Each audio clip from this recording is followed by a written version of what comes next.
This guy right here is Ye Qing, a level 0. But he still dives headfirst into dungeons to scavenge, even when everyone else looks down on him. Still, he holds on to one unshakable belief: I will definitely hit level 1. Thing is, without an awakened talent, Ye Qing has to grind the hard way by beating monsters himself. But when he finally hits level 1, he awakens a talent that's just bizarre. And yet, it's this one-of-a-kind, nobody-wants-it ability that will turn Ye Qing into the king of the dungeons. How's that gonna happen? Stick around and find out. Deep inside a cave, a seemingly worthless scavenger named Ye Qing is fighting for his life. Don't let the name fool you. Ye Qing raises a broken club, his body covered in wounds. He's just a level 0 dungeon cleaner, and the reason he's so wrecked? A level 0 can't even scratch a ghost wolf. Now, it's staring him down, ready to feast. Usually, he just survives by picking up the scraps other hunters leave behind. People call Ye Qing a burden to society, a useless piece of trash. But he refuses to accept that fate. He grips that wooden club and charges the ghost wolf. The outcome? Pretty much what you'd expect. The ghost wolf pounces, tearing into him, pinning him to the ground. You could say Ye Qing has lived like trash his whole life. But he made a vow to himself: he will not die like trash. With a final roar, Ye Qing shoves that wooden club right into the ghost wolf. A notification pops up. You've dealt damage to the ghost wolf. Damage, 1 point. 1 whole point. Wow. Meanwhile, in City G, a few years back, a portal to the abyss had just opened. A young man runs towards it, ready for a fight. But then, a figure bursts out of the portal. It's Ye Qing, clutching a box, running for his dear life. Right behind him? A massive, tentacled monster, hungry for blood. He just barely makes it out with the loot before the hunters waiting outside jump in, slicing up the monster's tentacles while yelling at Ye Qing for being too slow. Ye Qing's daily job is to sort through the loot, the junk that the hunter teams leave behind after clearing out monsters. He sits off to the side, polishing monster crystals. See, the dungeon managers would never let valuable resources fall into the hands of ordinary people. It's just not how this society works. Turns out, this crystal is a C-rank item, worth over 5,000 each. But just as the hunter finishes the monster, he stomps on Ye Qing's box. Listen up, kid. Every single thing from this dungeon run gets accounted for. If you're caught hiding any crystals, you'll not only face a massive fine, you'll also do jail time. Clearly, this hunter doesn't trust Ye Qing one bit. All Ye Qing can do is argue that he's been doing this job for years. His integrity is solid. Too bad the hunter in front of him doesn't care. The job of a scavenger is usually reserved for the level 0s. And if the main combat team doesn't clear out every single monster, the level 0s cleaning up behind them could die at any moment. Ye Qing just had a close call himself. They call it scavenging. But yeah, this job is seriously dangerous. The base pay for surviving a dungeon run is about 30,000. Each scavenger gets 1,000th of the value of what they collect, around 600. After the agency fee, he's left with 540. And since Ye Qing is already drowning in debt, who knows when he'll ever pay it off. Suddenly another scavenger calls out to him. Hey Ye Qing, got a high-paying gig, you in? He knows Ye Qing is always desperate for cash, so of course, he'd offer. Without a second thought, Ye Qing agrees. The whole crew hops on a bus heading for the city center. Their destination? The Shenfeng Mall. It's the site of the Abyss dungeon mentioned on the news this morning. A B-rank dungeon. That's why the pay is so damn high. The last team that went in got completely wiped out. Not a single survivor. Which is why a second team, their team, is being sent in to clean up. But besides scavenging, they have another critical mission. Retrieve the gear from the team that got slaughtered. Everyone listening just sighs. Damn capitalists. This is pure exploitation. But what can they do? When you're broke, you sell your life, especially since these corporations own the rights to every single dungeon. It's all been commercialized. 10 years ago, abyss portals just appeared out of thin air, unleashing hordes of monsters on humanity. Back then, only a select few, the awakened, had the special power to actually harm these creatures. As monsters were defeated, humanity discovered that the abyss didn't just contain magic crystals. It also dropped amazing items and weapons, things that simply didn't exist in the outside world. It was like discovering a new continent all over again. Humanity began to thrive by exploring the abyss, and soon, a huge number of traditional companies went bankrupt. All of society's capital shifted to the explosive new abyss industries. This is how level 0 workers like Ye Qing ended up getting laid off. Now, Ye Qing doesn't have the money to pay for his family's medical bills. They're already 2 months behind on rent, a common occurrence. Even though Ye Qing sent his resume to every company imaginable, just like a fresh college grad, he was rejected every single time, no experience. Or, in Ye Qing's case, because he's a level 0. The situation has become desperate for unawakened players like him. Level 0s have basically become the outcasts of this new society. Needing money badly, Ye Qing had to take out a loan from a loan shark, with his own organs as collateral. Back in the present, Ye Qing sits on the bus, thinking about his sick little sister in the hospital. The medical bills are crushing him. As they arrive at the Abyss Gate, the hunters are already there. They immediately start criticizing the scavenger team for being late. Looks like in this world, hunters are the bosses. Whatever they say, the cleanup crew has to obey. They're told to stick close, or if they die, it's their own damn fault. Ye Qing quickly follows the team into the portal. This time, he has to work his ass off to earn that money and get back to his sister. In a flash, Ye Qing steps through the gate. It's his first time in a B-rank dungeon. He can't help but feel a little overwhelmed. But right as they enter, the hunter team runs straight into a pack of frenzied wolves, level 1 ghost wolves. Their leader, Old Chen, steps up. He chants, unleashing a massive fireball at the wolf pack. A fire-type hunter, all right. The explosion sends the ghost wolves scattering in fear. The team's main tank, probably the leader, orders everyone to stay sharp. Ambushes could come from any dark corner. The team's objective? Make it to the 5th floor of this shopping center. The team's assassin also notices something is wrong. The first floor of the mall is over 5 times larger than it should be, and the ceiling is way higher. 3 times now. This is an abyss-type phenomenon, a dungeon made to look like the real world. But inside, everything has been completely twisted. What's worse, Team 1 got wiped out here, but now, there are no bodies. A hunter orders the cleanup crew to find them, barking, "Don't just cower like turtles." So, Ye Qing immediately starts the search. But he's so busy looking around like a lost puppy that he bumps into Old Chen, who's tying his shoes, and faceplants hard. Old Chen, totally pissed, grabs Ye Qing and yanks him up. For a second, he thought a monster got him. His heart nearly leaped out of his chest as Old Chen choked him. Luckily, their captain stepped in, reminding them they still had a mission. Old Chen just shoves Ye Qing aside. "Trash like you. Stay away from me." Ye Qing is fuming, silently cursing that arrogant jerk. But Old Chen just keeps running his mouth, trashing the cleanup crew's lack of professionalism. He calls them a burden on society, useless trash, a total disgrace. Little does he know, Ye Qing's experience bar is already at 99 out of 100. He's so close, one step away from level 1. The other cleanup crew members see a monster and bolt, but Ye Qing? He's frozen in place, just counting. Oh, there's one wolf left. The wolf seems just as confused. Huh? Why isn't this dude running? Ye Qing glances to the side and all he sees is a level 1 wooden shield and a level 1 wooden club. Seriously? How is he supposed to fight with this? The wolf lunges, aiming to take a bite out of him. Ye Qing dodges, grabbing the gear. Then, in a flash, he leaps. Ye Qing brings the club down with 999% of his strength, right on the ghost wolf's head. But the damage he deals is 0. Seeing this, the other crew members scream at him, "Run, you idiot! Are you stupid? Only people with a job class can actually damage monsters." At this point, all Ye Qing can do is raise his shield and block. He already knew only awakened people could fight monsters, he just wanted to test his luck. 36. Strategies, and running is the best one. He drops his backpack to move faster. With stats as pathetic as his, he can't even get past the defenses of the weakest mobs. But this ghost wolf isn't about to let a tasty meal go. It lunges again. Ye Qing just keeps dodging, jumping, and weaving. He wants to try one more time. He thrusts the club at the ghost wolf, harder this time. Meanwhile, somewhere else, Old Chen is having a great time slaughtering wolves. He sneers, thinking those level 0 janitors would probably pee their pants seeing a single monster, even one with low health. His team makes a fortune killing these things casually.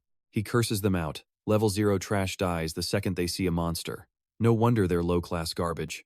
And with that, the hunters grab all the valuable loot. Everything else? They leave it for the cleanup crew. After all, cleaning is their job. Another hunter points out to the captain that there are a few more beasts up ahead. They can hear the cleanup crew's panicked screams from there. Old Chen is annoyed. He knew it. This is such a pain, but he still has to go deal with it. He even snags a purple helmet before heading over. On the other side, the first thing we see is Ye Qing getting absolutely mauled by the ghost wolf. He screams, refusing to die like this. He has to land one good hit, and this time, tapping into all his strength. He stabs forward with everything he has. The wooden club pierces the wolf's head. A critical hit, activated. Enough damage to finally take the ghost wolf down. Ye Qing collapses, gasping for air, then starts laughing like a madman. He finally did it. He killed a monster. He can actually deal damage. Suddenly, old Chen arrives. Oh? You actually managed to kill a low-level wolf all by yourself? But then old Chen grabs him by the collar and yells, "What do you want? To be a hero? You think you've lived too long, kid?" He rants that they pay the cleanup crew to clean, not to collect the corpses of useless wannabes. See, in this world, there's more than one way to get a job class. When your EXP hits level 1, even a level 0 can trigger a class change. It's actually easier to get a hidden class this way. The hard part for a level 0? You gotta find a way to get the EXP. And for someone who can't deal any damage, that's harder than climbing to the heavens. So for years, Ye Qing desperately searched for openings, for a chance to land a critical hit, to do even a tiny bit of damage. 1%, 3%. He scraped together every single point, bit by bit, all the way up to 99% before this fight. All you need is 1 point of damage to get 1 point of experience. And killing that ghost wolf? It gave Ye Qing the exact amount he needed to hit 100%. Level up. He finally did it. The system notification pops up. Level up conditions met. Old Chen is stunned. This piece of trash actually met the requirements? He's getting a job class? You'd think after all that suffering, Ye Qing would get some crazy powerful class. You know, like a necromancer with an army of shadows, or at least an elementalist. But nope, his job class is scavenger. Ye Qing just stares. What the hell? Max level. Is level 1? Old Chen sees this and he just can't hold it in. He bursts out laughing. Sorry guys, but this is hilarious. What kind of class change is this? From a garbage collector to a slightly more official garbage collector? It's like fate is playing a cruel joke. And max level doesn't mean level 100. It means level 1 is the max. He can't level up anymore. Old Chen walks over, patting his shoulder. Sorry buddy, I just can't stop laughing. Ye Qing is just numb. His one chance in life, his most precious opportunity, and he's still just a scavenger. Simply a scavenger. The perfect class for a worthless guy, right? Old Chen gets serious for a moment. Your level 1 scavenger teammates have all disappeared, by the way. So, you'll be finishing this dungeon cleanup mission, all by yourself. With that, Old Chen walks off, excited to tell the other hunters this amazing joke. Ye Qing just stands there, stunned. Is the scavenger class really that weak? If the max level is 1, he can't increase his stats by leveling up anymore. But what exactly are a scavenger's abilities? No one knows. He looks at the wolf's corpse. A notification window appears.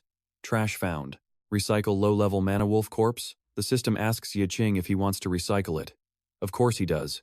Immediately. And then, a dark power erupts. Shadowy tentacles reach out, pulling the ghost wolf's corpse into a decomposing void. The process completes. A trash can appears, and 2 hands emerge from it, holding out a card. Ye Qing receives soul shock, and he also gets 3 usable attribute points. He can take the card and distribute the points freely. Ye Qing opens his status window, completely bewildered. All of his stats are still just at 1 point. He looks back at the card. It requires 3 points in agility just to use it. Leo pulls up his status screen and just stares. All his stats? A measly 1 point. He looks at the skill card. It needs at least 3 points in agility to use. Easy fix. Leo dumps all 3 points straight into agility, meeting the requirement for the Netherwolf card. The system asks if he wants to use it now. Yeah, let's do this. A torrent of blue energy floods into Leo's body, and his eyes go wide. He freezes. Wait, that was it? I don't feel any different. The hunter squad leader barks at him to get cleaning, and suddenly, whoosh! Leo takes off like a rocket. He's moving so fast he can't control it and faceplants hard into the ground. Dazed, he has no idea what just happened. Was that a skill? A system notification pops up. Soul impact is on cooldown. That confirms it. Leo gets up, staring at the pile of wolf corpses. A pile of recyclables. It suddenly clicks. He doesn't just get stats, he can get skills from monsters too. This is the special ability of a level 1 scavenger. He activates his skill. A swarm of shadowy hands erupts, dragging the Netherwolf corpses away. And right there, Leo realizes this scavenger class is ridiculously overpowered. I'm about to own this world, he thinks. After the job's done, his screen explodes with attribute points, a huge boost from cleaning up the monster remains. He keeps recycling, but all he gets are more attribute points. He got the soul impact skill from the very first nether wolf he recycled, but after that, no matter how many more of the same type he processes, he gets no new skills. Worse, the attribute points he receives from them start to decrease, so he figures it out. Skills are a one-time bonus for each new monster type. Sometimes, Leo even finds himself talking to his recycling hands. Yeah, a sure sign he's going a little nuts, people.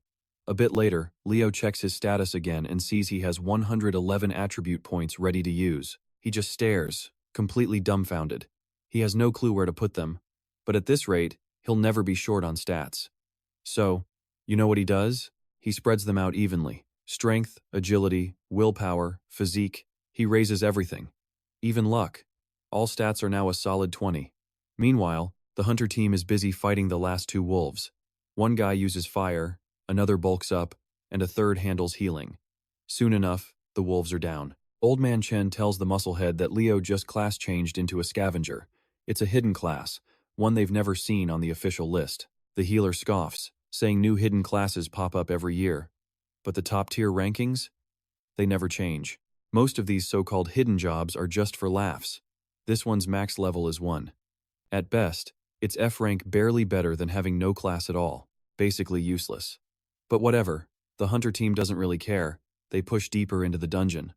After walking for a bit, they find a massive vine in the center of a chamber. They all freeze, jaws on the floor. The vine is covered in grotesque corpses, a scene straight out of a horror movie. They found their mission target, the corpse flower. The lead hunter was sent by the Hunters Guild, but he can't figure out why this is here. Why is there a massive mound like this on the 5th floor? This whole area has been warped by the abyss for less than 48 hours, yet these bodies are completely desiccated. The hunter concludes some kind of magic must have drained them dry. Along the way, they only ran into low-level nether wolves. But the first team that came here? A B+ rank squad. And they all died right here. Something feels very, very wrong. It puts everyone, including Old Chen, on edge. Suddenly, the team captain looks down. Corpses are bursting from the ground, grabbing at their legs. On the news, an emergency broadcast is playing. An abyss phenomenon has appeared at the Shenfeng City Shopping Center. Initially thought to be a B-rank anomaly, the number of missing people has now reached 217. Back in the mall, the hunter captain yells for everyone to retreat, but it's too late. It was a trap. They've been ambushed. Hordes of corpses swarm them. Now it makes sense why they didn't find any bodies on the way here. They were all gathered in one place. Old Man Chen panics, frantically casting fire magic. They were baited. The low-level monsters were just decoys to lure them deeper. Then, from behind them, a massive beast erupts from the ground, the true master of this abyss. A high-tier, A-rank monster, the Hellman, eating flower. And on top of the flower are the living dead, the corpses of the Hawk Hunter squad, the team that went missing. Now controlled by the flower, they charge straight for Old Man Chen's team. As for Leo, he's still cleaning up corpses, just doing his thing. He's now achieved the Scavenger Novice title, 50 bodies recycled, and with every achievement comes a reward. A dark vortex opens in front of him, spitting out an item. It's a common dagger level 1, as plain as its name. Leo looks at it with pure disdain. What a letdown. Even the dagger's requirement is a joke. Level 1. And the achievement itself has the word trash in it. Leo is just so over it. But while he's chilling, he hears a scream from behind him. He whips around and whoa, a beautiful girl is sprinting right at him. Leo's face goes pale. What the hell is this? He quickly backs away, dodging the zombie girl's relentless attacks. With 20 points in agility, his evasive flips and tumbles are silky smooth. Seriously, he could probably win a gold medal in Olympic gymnastics. Leo can feel it, his body is so much lighter. It's all thanks to those boosted stats. Leo's definitely gotten a lot stronger. The zombie girl lunges again with incredible speed, but Leo still manages to dodge to the side just in time. But now, he's not just fast, he's strong too. He activates Soul Impact, rushes forward, and throws a punch with all his might. This time, he has a proper class. This punch won't do 0 damage. And he's right. One hit sends the beautiful zombie girl flying. A damage number pops up. 20 damage. It triggers a defense break effect, and his physical damage is boosted by 100%. With 20 points in willpower, his sharp eyes can now spot hidden information on his targets. The zombie girl is a parasitized hunter elite. Her weaknesses? Fire and her neck joint. After reading the info, Leo and the girl charge at each other again. She comes at him with razor-sharp arms, forcing Leo on the defensive. He dodges, slipping past the beautiful girl. The back of the neck, that's her weak spot. Ye Qing summons his simple dagger and rushes forward. A clean slice across the joint. The dagger's bleed effect kicks in, and the target starts losing health. Ye Qing pulls the blade back, he just severed the root. And just like that, the parasite hunter turns to dust. Ye Qing stands over the body like a true assassin. The poison she unleashed? Completely useless against his unique constitution. This is the first time Ye Qing has actually killed a monster, not just finished one off with 1% health. And if it's a monster, that means he can recycle it. He immediately recycles the beautiful girl's corpse, successfully scavenging the parasite hunter. He gets a new passive skill. Toxin conversion. Poison effects are reversed, turning into random buffs for him. Basically, this skill turns poison into power-ups. The deadlier the toxin, the bigger the boost. He also gets a dropped item, a mutated core. The note says it's highly toxic, but with toxin conversion, who cares? Ye Qing chugs it down like an energy drink. The poison effect instantly reverses into a healing buff. All his wounds recover, and his base stats double for the next 10 minutes. Ye Qing feels it a surge of power. A new power is flowing through his veins. He's celebrating when suddenly, he hears a noise. He thought maybe he missed one, but when he turns around, oh man, it's not one. It's an entire horde of zombies. This is a bit much. They all called Ye Qing worthless, a piece of trash. Everyone who ever said that, well, now he can scream it right back in their faces. The name's Ye Qing, and my job is literally trash collector. Ye Qing grips his dagger, ready for a fight. He sees these zombies as nothing more than trash he's about to clean up. Meanwhile, the other hunter team is getting wrecked. They're fighting the Hawkeye Hunter Squad zombies. Even as corpses controlled by parasites, they're stronger than they were alive. And don't even get me started on the man-eating flower boss. The team captain yells for everyone to run for it. And they do sprinting for their lives. But only 2 of them make it out. The other 2, the assassin and the healer, have already been turned into parasite hosts. The zombies are relentless, giving the survivors no room to breathe. Old Chen is running, his face pale with fear. He just keeps running, leaving his captain behind to block the horde. He only came here for the gear. Dying for it? Not worth the price. So he casts a dark magic spell, slowing his own captain down. The captain is stunned. Wait, what? We're on the same team. But the coward Old Chen doesn't see it that way. He's using his captain to buy himself a few seconds before taking off again. He even promises to light a few incense sticks for him later. Seriously, dude? With friends like you? Old Chen runs, thinking at least he didn't lose anything. He still has the gear he picked up. He'll just get out and lie, say the whole team got wiped out. But when he reaches the hallway, someone is blocking his path. He covers his mouth, not believing his eyes. It's Ye Qing, walking towards him with a disgusted look. You absolute scumbag. Let me guess. You sold out your team to save your own skin. Old Chen looks past Ye Qing and sees the zombies being sucked into a dark, empty space. He stands up, trying to get a better look. His mind starts racing. He can't let Ye Qing leave. If Ye Qing reports this to the Hunters Association supervisors, he's finished. So, Old Chen shoves Ye Qing back towards the zombies. Don't you want to be stronger? Don't you want to be a hero? Now's your chance. Go be monster food. But as the words leave his mouth, he realizes Ye Qing hasn't budged an inch. In fact, the shove backfired completely. It sends Old Chen stumbling backward. He screams in pain, clutching the leg he used to push Ye Qing. Our boy is pissed now. You damn scumbag. You're worse than trash. Ye Qing has a way with words. He summons countless arms from the shadows. They grab Old Chen, pulling him into that dark space. Time for trash sorting. The result? Ye Qing can't recycle him, so the hands just toss Old Chen back out, unconscious. Through that, Ye Qing gets an upgrade. The ability, Upgrade Acquisition. He can now absorb the abilities of a target, if the target agrees. But apparently being unconscious counts as agreeing. Don't ask me how that works. After using the Sorcerer Experience card, Ye Qing gains 2 new skills, Flame Domain Control and Fireball. His original fire skill evolves into a massive blaze. Ye Qing turns around, startled to see the zombies are already right on top of him. He remembers how Old Chen did it. He throws his hand forward and boom! A massive wave of fire explodes down the hallway, completely incinerating everything. Ye Qing's jaw drops. Not because he's shocked by the power, but because the zombies are completely gone. How is he supposed to recycle ash? As he's standing there stunned, the zombie assassin lunges from behind. Of course, Ye Qing spots it and dodges back. The zombie stabs forward, but Ye Qing blocks it with his dagger. It's all he can do, he hasn't learned any close combat skills yet. Then Ye Qing glances over and sees the dead captain. Perfect timing.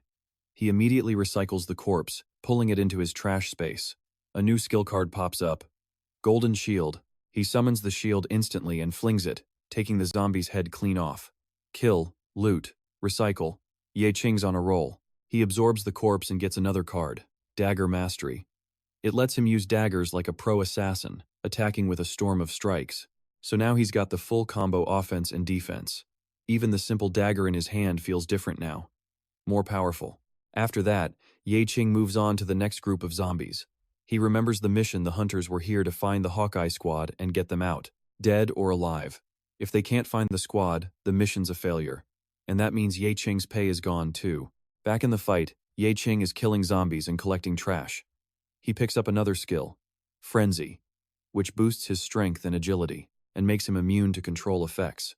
But he's still thinking about the mission. He's already found the Hawkeye squad's bodies, but he also recycled them. They're all skills and experience points now. The man-eating flower boss just watches this whole bizarre scene unfold. Ye Qing himself was stunned, with no clue what he was even doing. But the outcome? Yeah, everyone saw that coming.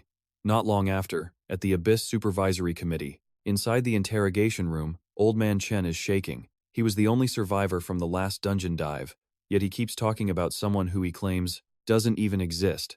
That's what the Oversight Committee is grilling him about. On top of that, when they found him, his rank had dropped a full level. That's completely unheard of. Chen screams that he told them already his abilities, everything, were absorbed by that guy, a so-called trash collector. But even Chen isn't sure what he's saying. The committee confirms it. His abyss power contamination is through the roof. The cause? Ye Qing absorbed his power, then spat him back out because he couldn't be broken down. The committee's final verdict? Chen's hallucinating and is now a prime suspect. Meanwhile, at the entrance to a B-rank abyss, Ye Qing appears. He just finished selling all his magic crystals on the black market, but he only got a fraction of their worth, about 30%. Why? Because the crystal business is a monopoly run by massive corporations. Any private selling is illegal, so the black market takes a huge 70% cut. Still, it was enough. With that cash, Ye Qing paid off years of crushing debt. But now, if Ye Qing reveals his trash collection ability in public, he'll be reported by other hunters for sure. Worse, he could be labeled a test subject, locked up for years of research due to his bizarre class. Ye Qing clenches his fist, the trash collection symbol glowing. He knows he has to use this time to make some serious cash. This particular abyss was just recently formed, so everything inside is a total mystery. And because of that, the hunter rewards this time are doubled. The recruiter made it clear, anyone with the potential to be a job changer can sign up. And if you're B rank, you're in no questions asked. So Ye Qing walks right up and asks the recruiter if he qualifies. His job? Trash collector. Level 1. The moment he says it, the entire line of recruits bursts out laughing.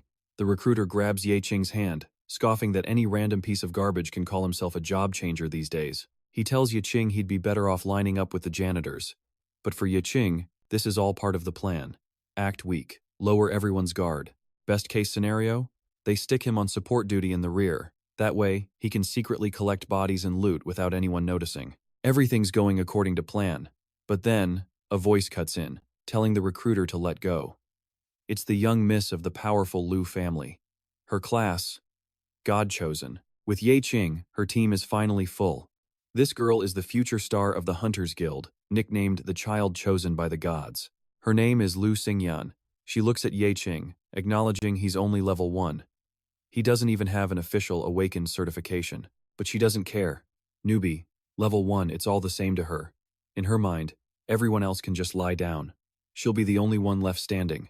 Seeing this, the recruiter immediately starts sucking up to her. Of course, Miss Liu, whatever you say, this is her party, after all.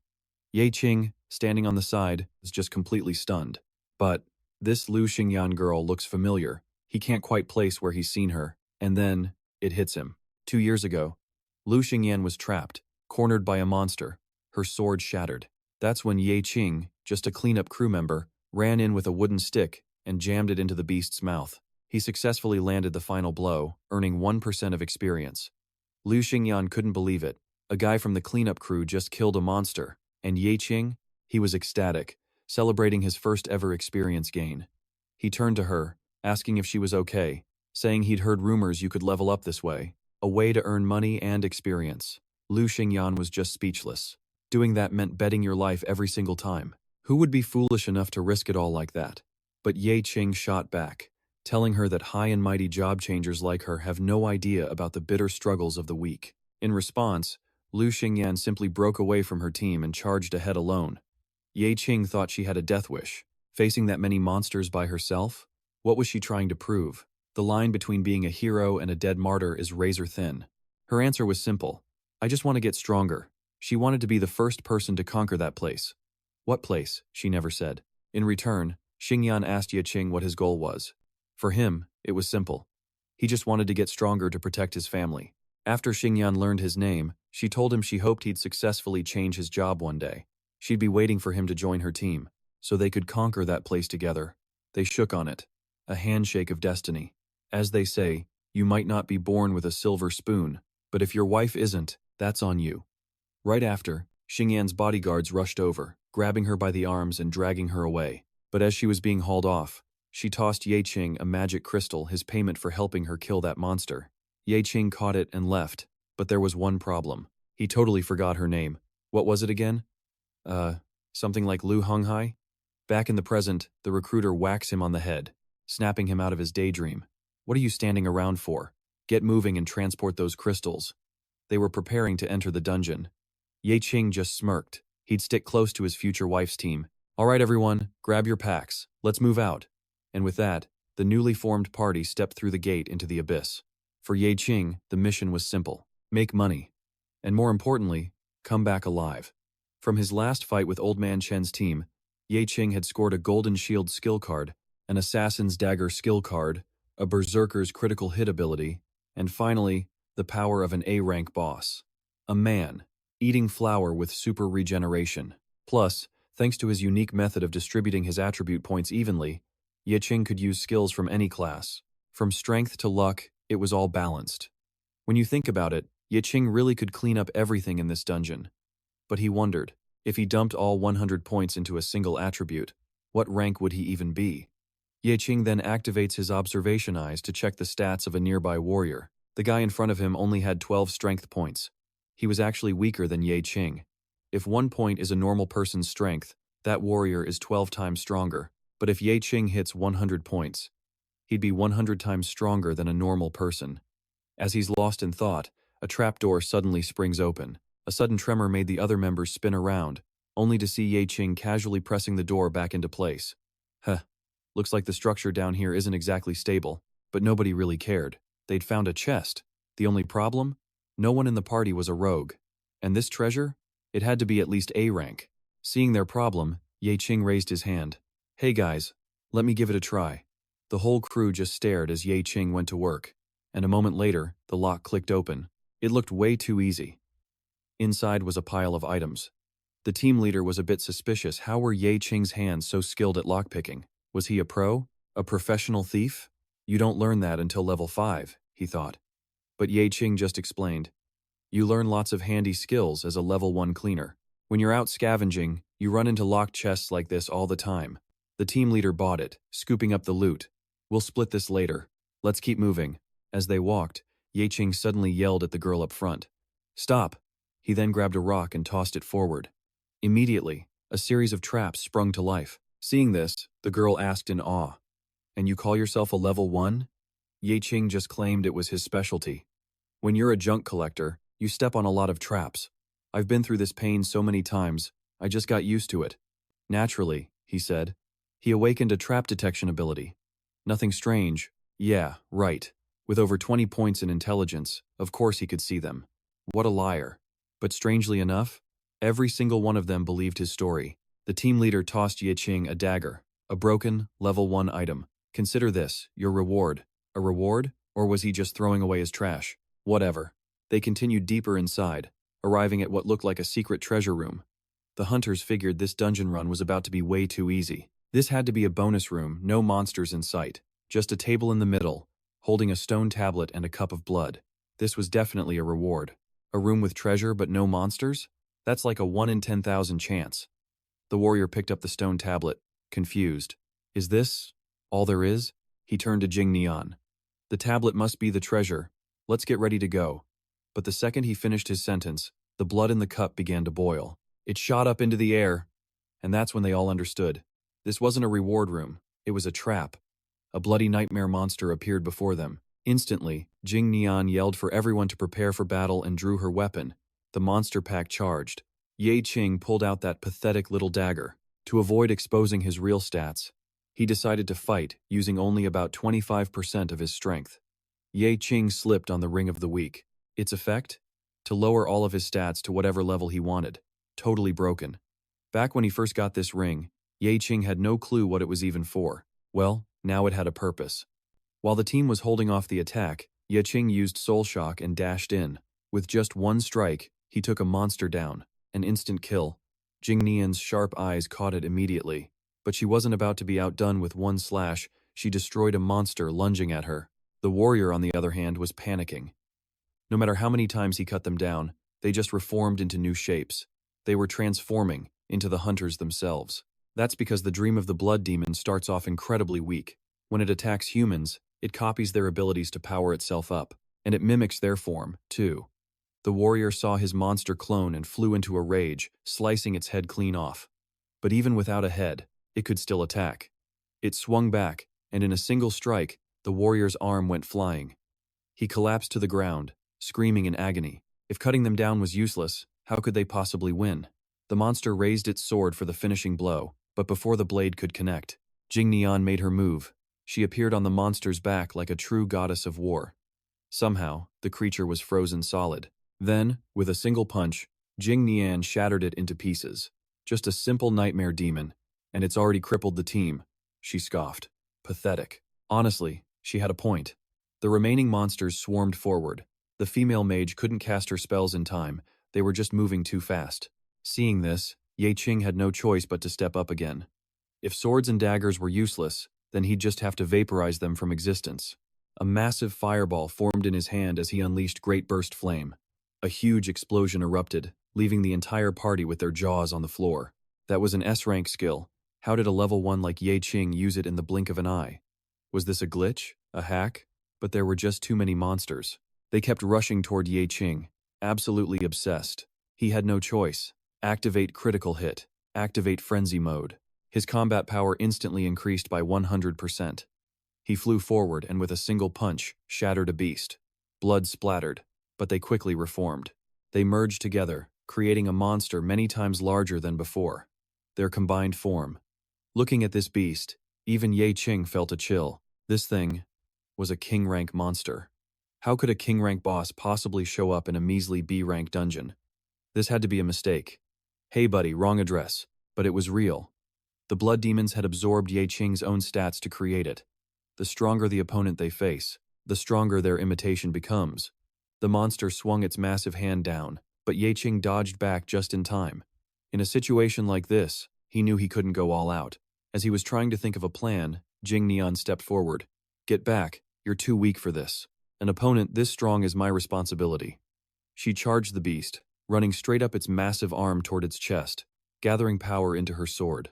She was about to freeze the entire creature with one attack.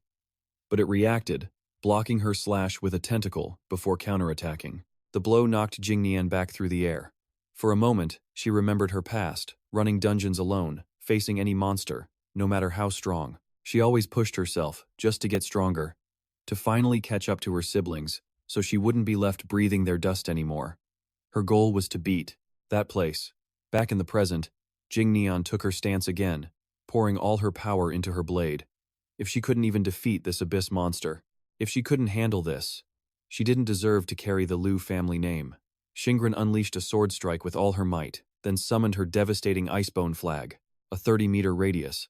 Her ice attribute, boosted by 50%. The monster was freezing faster and faster now.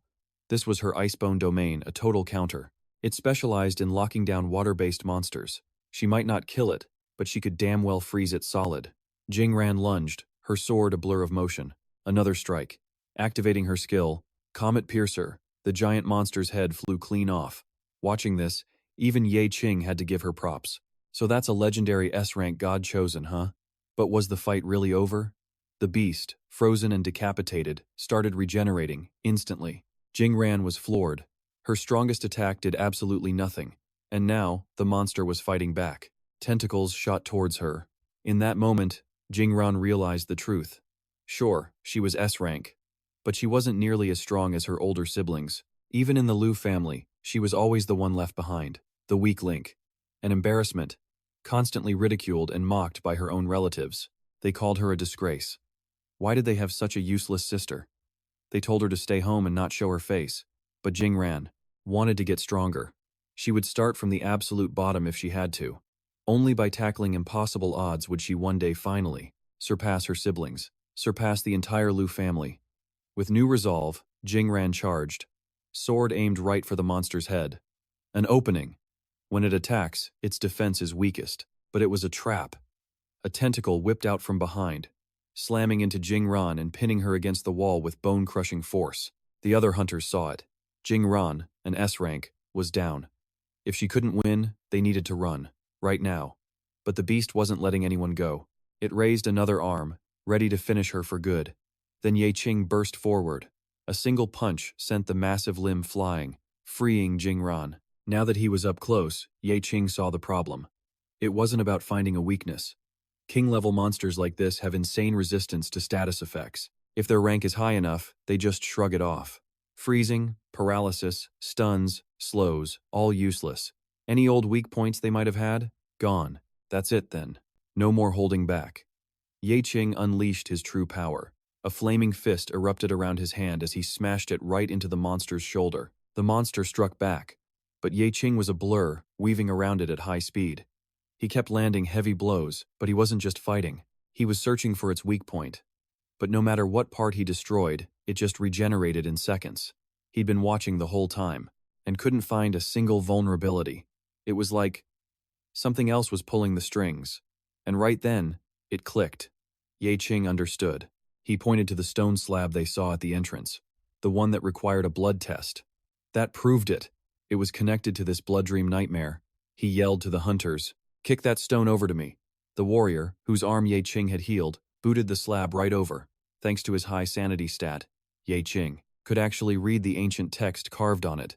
And just like that, he knew how to break the blood curse. He facepalmed. Should have read this sooner. But the monster snatched the tablet away. It shoved the stone into its mouth and swallowed it whole, and with that, the curse was broken. The beast froze, completely immobilized. For now, the threat was gone. The whole team let out a sigh of relief. Jingran looked over at Ye Qing. He looked really familiar. Why did she feel like she'd met him before? She felt a connection the moment she saw him. Ye Qing was surprised.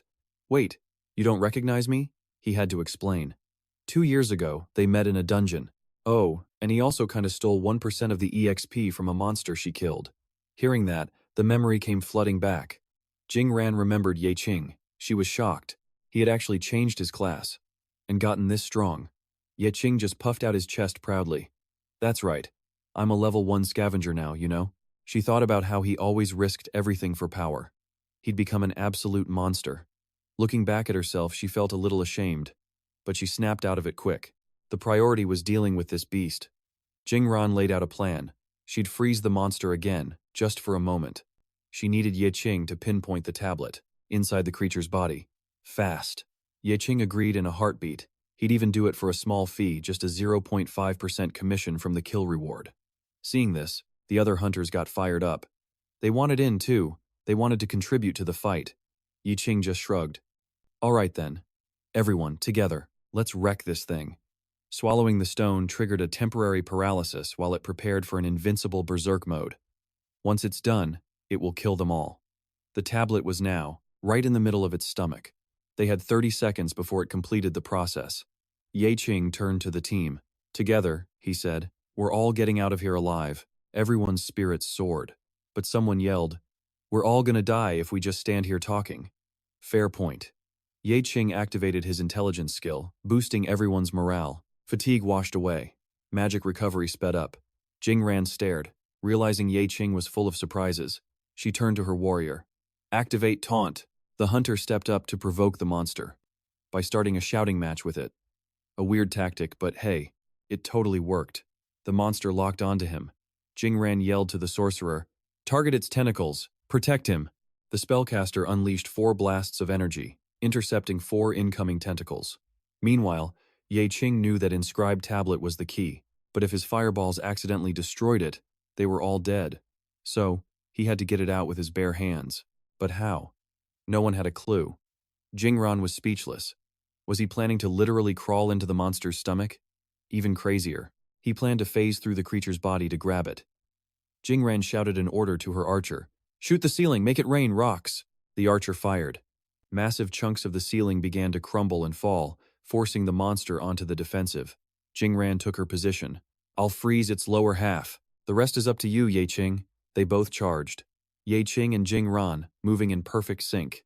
He dodged every single tentacle the beast threw at him. He moved like a blur. Thanks to the super regeneration he got from that man-eating flower boss, any minor cuts he took healed almost instantly. Jingran summoned her icebone flag one last time.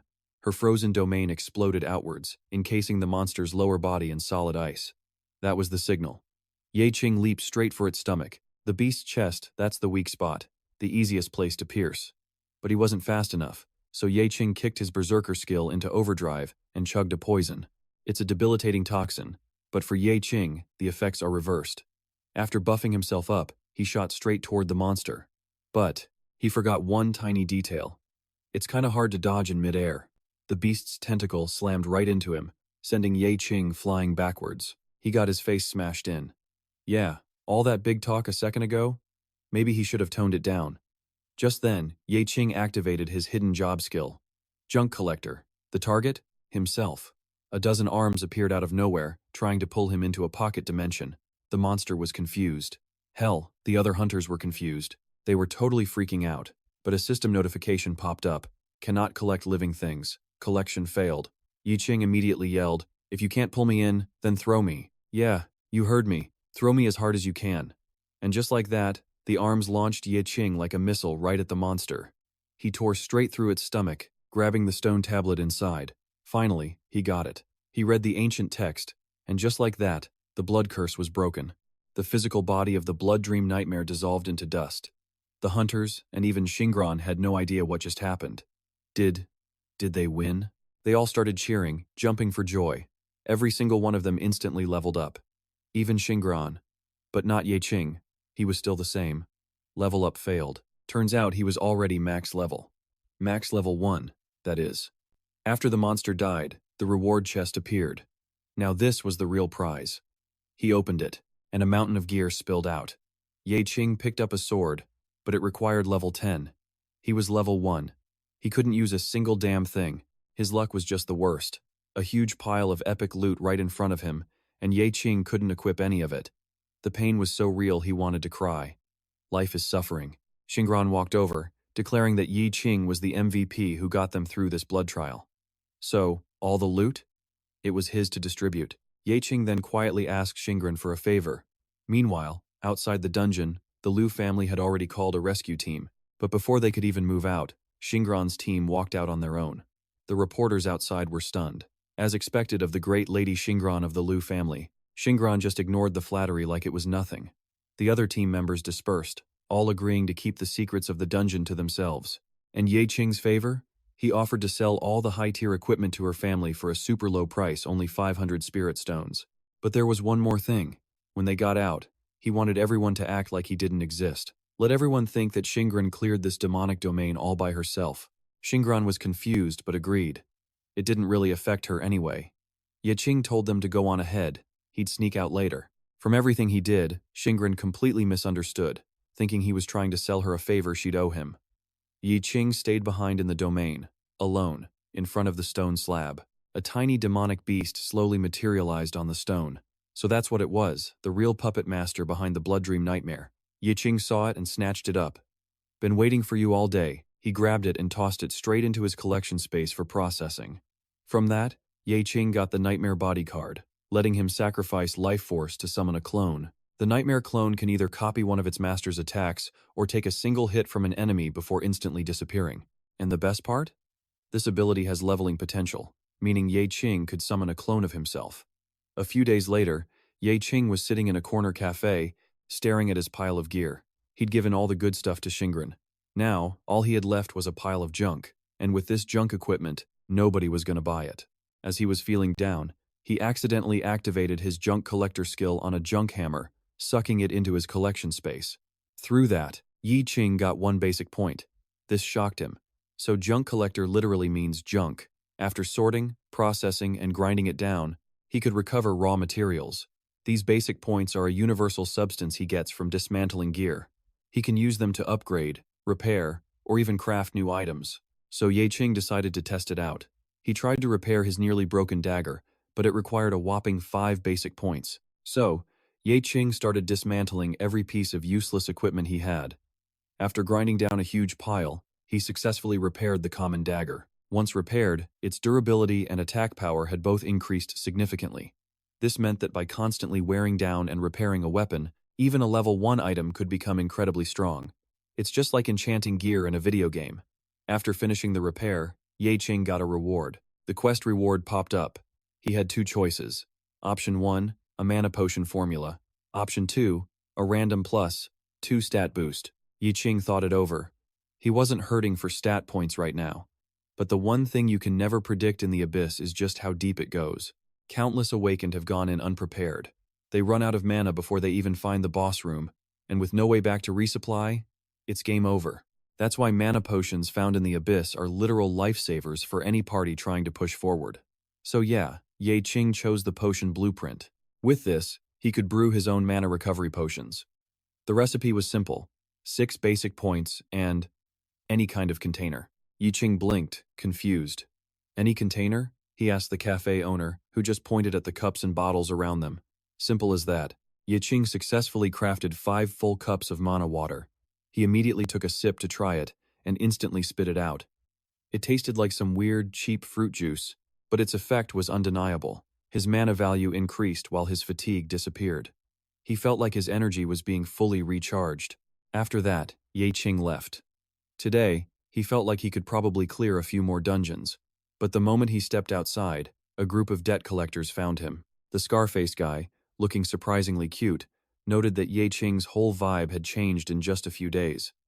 He suspected Ye Qing hadn't just been collecting junk, but had probably found some treasure and was hiding it. He'd been looking for Ye Qing for days, almost reporting him to the police as a missing person.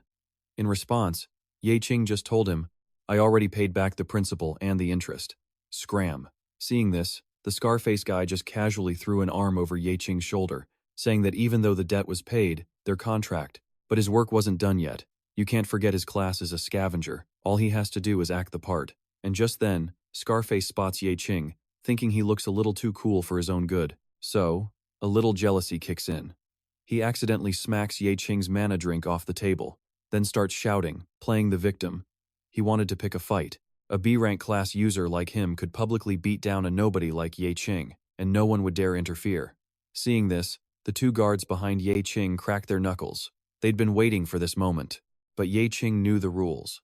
Outside of the abyss, using your class abilities is absolutely forbidden for any awakened. The only people who can use their powers in the open are law enforcement or specially licensed personnel. So if Ye Qing wanted to throw down, he'd have to find a more private location to use his skills. But Scarface offered him a chance.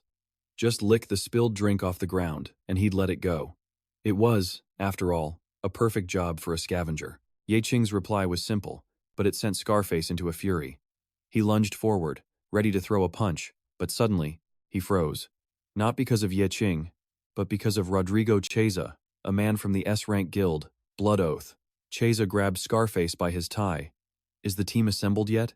Scarface, completely terrified, stuttered that he was just 1 person short. Cheza asked where the last person was. Scarface pointed straight at Ye Qing. "He's hired," Cheza said. But Scarface tried to protest, calling Ye Qing a useless nobody. He offered to find someone else. But Cheza just shrugged. "He'll do. I just need a meat shield." The blood moon was coming, and the abyss would be crawling with frenzied beasts. All he needed was some cannon fodder. From what Ye Qing knew, when the blood moon appears, the monsters in the abyss enter a berserk state. It's when new, rare creatures show up. Item drop rates from killing monsters increase exponentially, and the mana crystals they drop become much purer. This was a golden opportunity. So, of course, Ye Qing immediately agreed. Caesar smiled, pleased. All right, line up set. Everyone assemble. And who should walk up but a familiar face? It was old Chen. The second he arrived, he locked eyes with Ye Qing. No way he could forget that face. He opened his mouth, about to speak, but Ye Qing was faster, slapping a hand over his mouth to shut him up, maybe a little too hard. After a quick beatdown, Ye Qing dragged old Chen into a corner. Caesar poked his head around. Oh? So you two know each other? Nope, Ye Qing said instantly. Caesar just nodded. Right. I guess an assassin wouldn't have any friends. And with that, he walked away. Turns out, the Adventurers Guild was going to sentence old Chen to 15 years in prison, but he bankrupted himself, paying a 1.5 billion fine to get his freedom back, and he blames Ye Qing for all of it. Now he's broke, his level is gone, and he's stuck working as a meat shield. He demanded Ye Qing restore his level, or he'd report him to the guild. Ye Qing's face went cold. He leaned in, his voice low and menacing. You say one more word, and I'll personally turn you into trash. Later, at the city's subway station, Ye Qing's group arrived at the dungeon gate. Zhu Tong, a level 3 poet, greeted them. Welcome to the cannon fodder squad. He asked for everyone's class and level. Ye Qing reported he was a level 1 scavenger. Old Chen said he was a level 1 enchanter. Oh, 2 level 1s. Zhu Tong just laughed. Hey, no judgment here. We're all just trash, so no need to look down on each other. After all, we're all here to trade our lives for money. No point comparing who's better. Then, Zhu Tong told them all to get acquainted. The rest of the cannon fodder team needed to pick a leader. Since Zhu Tong was a level 3 poet, he felt he was the best fit for the job. Old Zhu, a level 2 healer, and Old Zhang, a level 3 warrior, both agreed. Just then, Seiza walked over to brief them. He explained their mission. They were a temporary 5-man vanguard team. He handed them a red key, explaining the abyss was a maze, and each room was filled with mechanisms. The cannon fodder squad's job was to quickly find a path to the boss room and report the intel back to the main team. With that, Seiza used the key. He opened the gate, admitting he didn't expect much from their squad. If you run into monsters, just run and save yourselves. And if you want a piece of the reward, you'd better make sure at least one of you survives to collect it. If only one makes it out, he gets the entire team's pay. Hearing that, old Zhu steeled his resolve. He had 4 daughters at home to take care of. Old Zhang had a sick wife who needed the money. That's why they were both risking their lives to join this team. Immediately after, the group entered the dungeon. They noticed Ye Qing was new, but also oddly calm for a rookie. Inside the instance, the fodder squad walked for a long time. But weirdly, they hadn't seen a single monster. Old Zhu commented on how cold it was getting. Zhu Tong complained that he should have worn more layers. But as he took another step forward, he triggered a trap. A giant axe swung down from the ceiling. Seeing it, Ye Qing flicked a stone, hitting Zhu Tong square in the head. The impact knocked him aside, causing him to dodge the axe and saving his life. Ye Qing couldn't understand how this idiot had managed to live this long. Zhu Tong just brushed himself off, thinking how lucky he was. He had no idea Ye Qing was the one who created that luck. He charged ahead, and of course, he stepped on every single trap. A whole swarm of monster cocoons dropped from the ceiling, and then they hatched, revealing level 5 demonic spiders. These things are elite magic bugs that spit deadly poison. The spiders swarmed forward, launching their attack on Zhu Tong, who was already screaming in terror. Old Man Chen immediately opened fire, but the monster horde just shrugged it off. Turns out, he was only D-leveled. He didn't lose his powers completely. But at such a low level, his fireballs barely tickled these spiders. Seeing this, Old Man Zhang jumped in to hold them off. Meanwhile, over with Ye Qing, a spider lunged right at him. It bit down hard on his leg, but the damage? 0. Absolutely nothing. Ye Qing just casually kicked the spider away. Old Man Chen saw this and thought, wait, isn't this guy supposed to be a skill thief? Ye Qing stood off to the side, looking at the dead spider. He realized he could absorb it into his personal space, so he did. Instantly, it decomposed, creating 1 attribute point and a new skill card, Poisonous Infusion. This is a support ability that can be used on items and equipment. Once you use it, the card disappears, but the target gear gets a power-up until the weapon itself shatters. You can't stack the same scrolls, but different ones? They can be fused. Ye Qing quickly realized looting corpses could drop skill cards, class cards, and even these powerful scrolls. And these particular cards gets a serious power-up. Old Man Zhang was barely holding on against the spiders. He yelled for Ye Qing to lend a hand. So, Ye Qing pulled out his dagger and powered it up, enchanting it with the poison. The blade started glowing with a sinister new aura. And Chu Tong, the highest level guy in the group? Yeah, he was getting chased all over the place, running. Turns out, Zhu Tong is a pure support character. All buffs, no damage. So what does he do? He casts every single buff he has, on himself. Zhu Tong was feeling immortal. But then the spiders powered up too, growing bigger and stronger. And of course, they went right back to chasing him for his life. Just as a spider leaped to finish him off, Ye Qing made his move. One stab, and the monster shattered into pieces. Instant kill. Immediately, the other monsters all charged forward, looking like they were on steroids. What were they supposed to do now? Stand still, and it's a total party wipe. A monster lunged at the other guy, its stinking jaws snapping shut right in his face.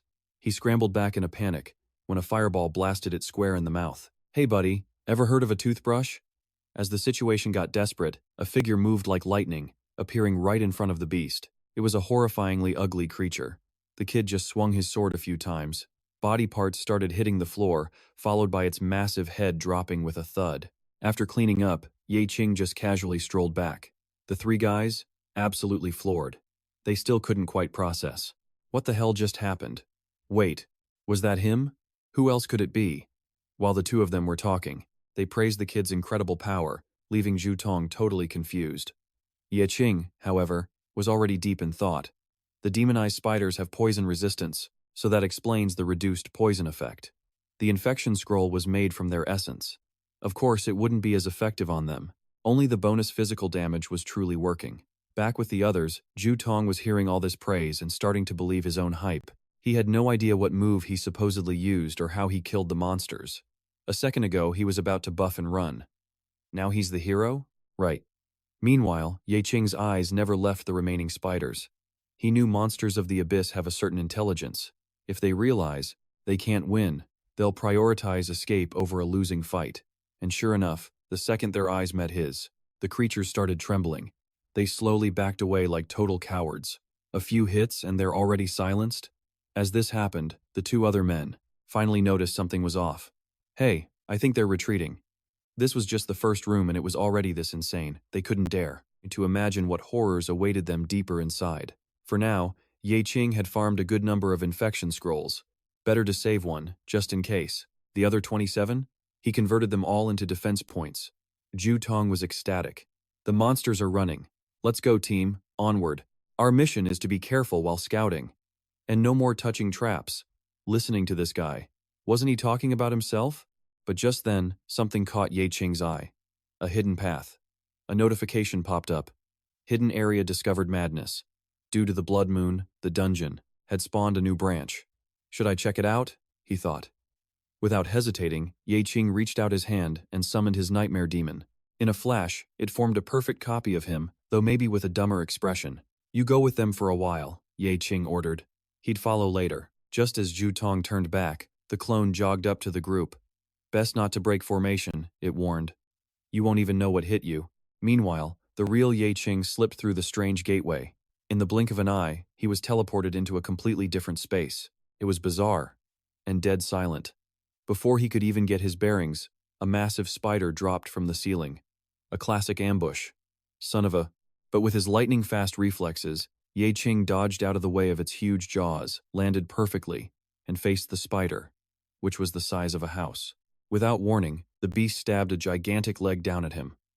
Of course, an attack that simple was never going to connect. Ye Qing met the attack with a furious flurry of slashes. But his strikes? Completely useless against that massive leg. His physical attacks were doing nothing. Its defense was nearly unbreakable. Before Ye Qing could react, the spider swung again, and this time, it connected, sending him flying backward. He slammed hard into the solid rock wall. But in that same instant, his eyes snapped open as he activated his observation eye skill. The info appeared before him, a level 20 spider queen, a rare elite boss. A slow, knowing smile crept across his face. He never expected to find one of these, in a godforsaken place like this. A rare elite. If he could kill it, the salvageable loot would be incredible. Just then, from inside the spiders, foul mouth, a massive glob of white webbing shot out, spreading across the ground like a sticky trap waiting to spring. One touch of that stuff, and he'd be done for. But Ye Qing wasn't just gonna stand there. He launched himself high into the air. He soared right over the monster's head, a small ball of fire already forming in his hand. He judged the distance and let it fly. He hurled the flame down at the bug below. Great flame burst. This monster was about to pay the price for messing with him. The moment the small flame touched the creature's skin, it exploded, dealing a serious amount of damage. Taking a direct hit like that, the spider was furious. A rare elite like itself, getting ambushed by some punk kid? All four of its eyes began to glow with pure rage, and once again, from its wide mouth, it began spraying that disgusting white liquid. But it didn't stop. This thing was even stronger than he thought. One stream wasn't enough. It unleashed a whole barrage, a relentless assault, trying to force him into making a mistake. But Ye Qing glanced at the raging beast and immediately spotted something on its body, for his life. This monster's body was completely undamaged. Wait, is it also immune to fire? So much for attribute advantages, they're useless against this thing. Well, if that's how it is. Ye Qing spun around, dodging an attack from the beast. With his dagger held tight, he charged straight ahead. He lifted the small but deadly weapon. Ye Qing wasn't dodging anymore. He was going straight for the kill. Don't think I'm easy prey, you overgrown bug. Before the monster could even react, he struck with unbelievable speed. With a godlike flurry of attacks, Ye Qing landed several slashes right across the spider's face. Guess it won't be finding a girlfriend anytime soon. Because he aimed right for its weak spot, he scored a critical hit. The massive spider shrieked in agony, thrashing around wildly. Seeing it suffer like that, our boy couldn't help but feel a little satisfied. Turns out this level 5 demon spider uses poison. But the level 20 spider mother has 0 poison resistance. Who would have thought? Her weakness is poison. Because she focused entirely on her defensive power, she never paid attention to her own hunting. She just sent out her demon spiders to do the work. The irony? The very poisonous spiders she gave birth to became her fatal weakness. And now, she's being poisoned by her own creation. Wait a second. What's this monster trying to do now? I can't believe it has a trick like this up its sleeve. Out of nowhere, the spider opened its mouth wide and shot out a huge wad of silk. It wrapped around him instantly, forming a massive cocoon and slamming him backwards. In seconds, Ye Qing was completely bound by the silk, unable to move. Even his speed was drastically reduced. Only then did the monster slowly walk towards him, looking at him like a predator admiring its captured prey. But surprise, surprise, Ye Qing seemed to have expected this all along. A small smirk appeared on his lips as he activated Berserk. In just one short second, the young man exploded out of the silk threads, tearing them to shreds. He then shot straight towards the monster in front of him, pulling back his fist. A critical punch landed square on its face. The beast didn't even have time to react before taking the full force of the attack. That pretty face is gone for good. Oh well, at least in its next life, it can be reborn as something prettier. In an instant, Ye Qing's critical punch blew away the spider's internal organs, killing it in a single moment. As soon as the monster fell, the system's voice rang in his ear. Using the Berserk card can upgrade the state. You have 2 options. 1. Blood and gore. The Berserk state makes everything stronger. Physical attacks can even pierce through defensive immunity, but your health will constantly decrease until the Berserk state ends. 2. Unquenchable fury. During the rage state, damage is doubled, and cooldown times are cut in half. Any normal person would choose the second option. It's a very stable upgrade path. But against the spider mother who's immune to physical attacks, that's just a dead end. Choosing the first option and upgrading it to the max would make his rage state much stronger. But the most notable side effect is the constant health drain. Ye Qing chose blood and gore because he still had a super regeneration card in his hand, which could offset the debuff.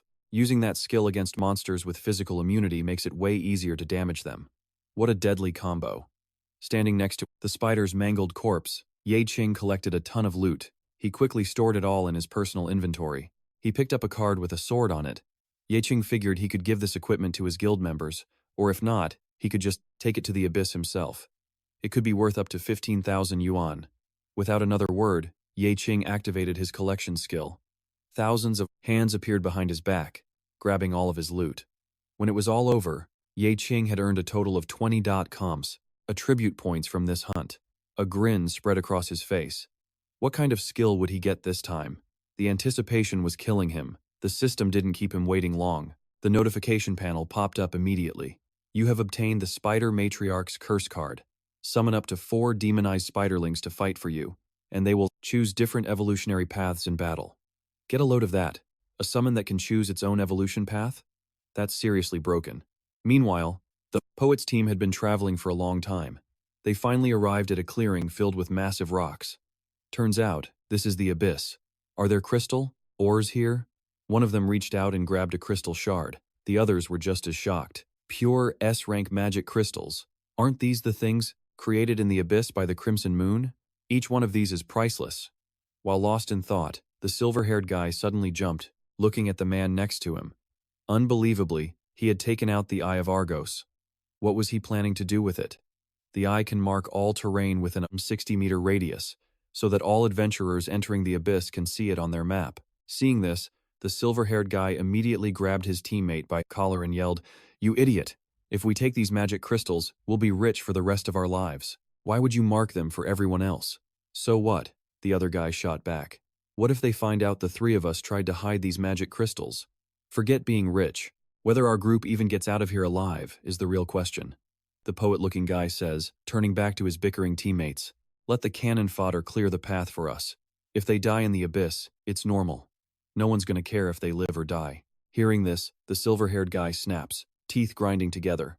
Trash? In a flash of rage, memories of his past come flooding back. He sees a former teammate, kicking him straight towards a monster. "Don't get in my way," he'd screamed. "Even if I die, I'm not gonna be called trash." The thought that anyone sees him as disposable? It's just laughable. But in that same instant, his eyes fill with pure terror. Thousands of shadowy hands seem to writhe around him, pulling him down. And the source of all this rage? He blames Ye Qing. "It's all that bastard Ye Qing's fault," he seethes. If he just had enough money, even at blue spirit level, it wouldn't matter. He could just upgrade his gear and sneak into the second team, no problem. He could even pocket a few of these crystals without anyone noticing. But as his fingers touch the stone, an alert blares. Trap activated. A flash of red light, and it pierces straight through the head of the man in the middle. And just like that, the man collapsed. Everyone stared, completely stunned. What in the world just happened? At that exact moment, from a mysterious doorway, Ye Qing made his move, a level 1 demonized spiderling. Super weak, basically useless in a fight. But you gotta admit, it's pretty cute. If this little guy was gonna protect itself, it needed to be at least level 5. So, let's do it. With a single touch from Ye Qing, the spiderling evolved instantly, unlocking the web-spinning ability. The man on the ground was long gone. The other three were in shock. Only the silver-haired punk was still running his mouth, claiming it was just an accident. "That was it," Lee snapped, grabbing the guy by his collar. "You dare kill Chu out of greed? Do you know he was the sole provider for his entire family? He went through hell every single day just to support them, and you just ended it all." But the silver-haired guy? He just scoffed. So what? He just wanted to make a little extra money. Was that so wrong? If his rank hadn't dropped, he'd be living the high life, not scavenging with these losers. A sword shot forward. Lee had had enough of this silver-haired traitor. Anyone who betrays their team deserves death. But of course, the silver-haired guy wasn't about to just stand there and take it. He was already prepared, a fire spell ready to counterattack. "Don't act so high and mighty," he sneered. "In this world, it's eat or be eaten. Power and wealth are everything, even luck is a part of that strength." Just as he was justifying himself, a round of applause echoed from behind him. "Well said. I couldn't agree more with your philosophy, kid. You interested in joining the Crimson Blood Alliance? We've got an open spot." The sight of the man who just appeared shut everyone up. The three who were just fighting fell silent, completely stunned. Another man stepped forward, glancing down at the body. "Looks like one of them is already dead, boss." "The body's still fresh." The boss just ran a hand through his hair with a slight smirk. "Dying in the abyss is perfectly normal. Like that kid said, for weaklings. People like you, the only way to make money is to trade your life for it. If you want the reward, you have to accept the risk." He reached out a hand, pulling the silver-haired guy towards him.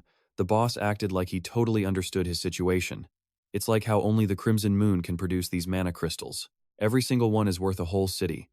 Just one is enough for you to live in luxury for the rest of your life." But there was one thing the boss forgot to mention earlier. "What's the price for taking one of these crystals?" "Simple. Your pathetic little lives. Oh, wait. I mean, your precious lives, of course." The moment he finished speaking, a massive warrior stepped out from the shadows, wielding a gigantic broadsword aimed right at the three survivors. A red-haired guy from the boss's crew spoke up. The boss's orders are simple.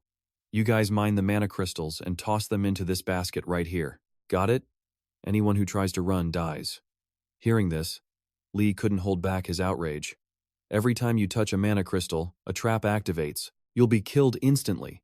This isn't a job you're just sending us to our deaths, you bastards. In response, a blonde-haired guy just casually scratched his chin. Didn't I hear your wife is seriously ill and needs money for treatment? What was it you said? I'll risk my life to get enough money to cure her? You weren't joking about that, were you? A cunning glint appeared in his eyes. He was reminding him of his promise to trade his life for cash. It's a fair trade. Hearing that, the man trembled for a second, but then the thought of his family at home steeled his resolve, his eyes fixed on the glowing crystals. Hesitantly, his hand trembled as he reached for the crystal in front of him, ready to grab it. But just as he was about to touch it, he couldn't do it. He collapsed to the ground, sobbing, I can't do it. The man's tears streamed down his face. The truth is, he cried, I just lost too much money gambling. I couldn't pay my debts, so I came here. I don't want to die yet. The captors looked on. So, he's just a pathetic liar. Honestly, what a waste of space. Meanwhile, the silver-haired guy's eyes had been locked on the boss this whole time, his rank, his power. It was on a completely different level. He completely outclassed even the strongest person on his old team. Even at his peak, he would have been no match for this guy. The silver-haired punk couldn't stay silent any longer. He finally spoke up. Sir, didn't you say the Crimson Blood Alliance was recruiting? You asked if I was interested in joining, right? I'm a fire element mage, and I'd be honored to join you. The boss blinked. Huh? Did I say that? He glanced at his subordinate for confirmation, who nodded. Oh, right. I'm getting old. Well, if you're that eager, come on over. The moment the silver-haired guy knelt before him, he got a swift kick right to the face. You really think you're something special, huh? You piece of garbage want to join our noble guild? You're a traitor who murdered your own teammate. By all rights, you should be sentenced to death by every guild in the world. I just figured you'd be more valuable dead. The boss sneered. Getting angry is pointless, kid. None of you are leaving here alive anyway. My necromancer will just turn you all into corpses, and then we'll have your bodies collect the mana crystals for us. After all, you'll already be dead once. Dying a few more times won't make a difference, right? Just as the kid was about to explode in anger, Ye Qing, having recalled his clone, stepped in from behind and stopped him. Don't be reckless. Let me handle this. You just stay put. With that, Ye Qing walked forward, his expression colder than ice. It's just collecting stones. How dangerous can it possibly be? The grunts were shocked. Look at this trash scavenger, acting all tough. Does he have any idea who he's standing in front of? Ignoring the masked man's taunts, Ye Qing calmly reached out, grabbed a crystal, and lifted it up. At his sudden move, the whole cowardly crew dove for cover. You idiot! At least give us a warning before you do that. Are you trying to get us all killed? But they waited, and waited. Nothing happened to the young man. The death trap. Was it useless against him? Or maybe the trap only works once and then deactivates. Ye Qing's eyes were still fixed on the crystals. The traps were supposed to be instant death, but if your luck stat meets a certain condition, the effect can be reduced from instant death to heavy injury, then to light injury, and eventually, completely nullified. It seems his luck value had just reached that threshold. The trap's disabled? Without a second thought, Ye Qing just keeps pulling out more crystals, making the others sweat bullets. But nothing happens. If the trap isn't disabled, then this kid's luck stat must be insane. We're talking over 60 points. But for a level 1 awakened, a luck stat over 60? Impossible. That stat just doesn't grow naturally for most classes. So, it has to mean only one thing. The trap is offline. He's pulled 2 out with no problem. It must be what the boss said. The red-haired guy smirks, my turn, and grabs a crystal. Before he even gets a chance to celebrate, zap. A blinding red light blasts right through his skull. Dead. In an instant, after ruling out every other possibility, there's only one conclusion. This kid, Ye Qing, has a luck stat that's completely off the charts. A rare class trait. But in the abyss, only combat stats matter, the leader muses. Does that mean your entire character build, focused on luck, is totally useless? Ye Qing says nothing. He just kept his stat points balanced, that's all. But the blonde-haired guy's mouth curls into a nasty grin.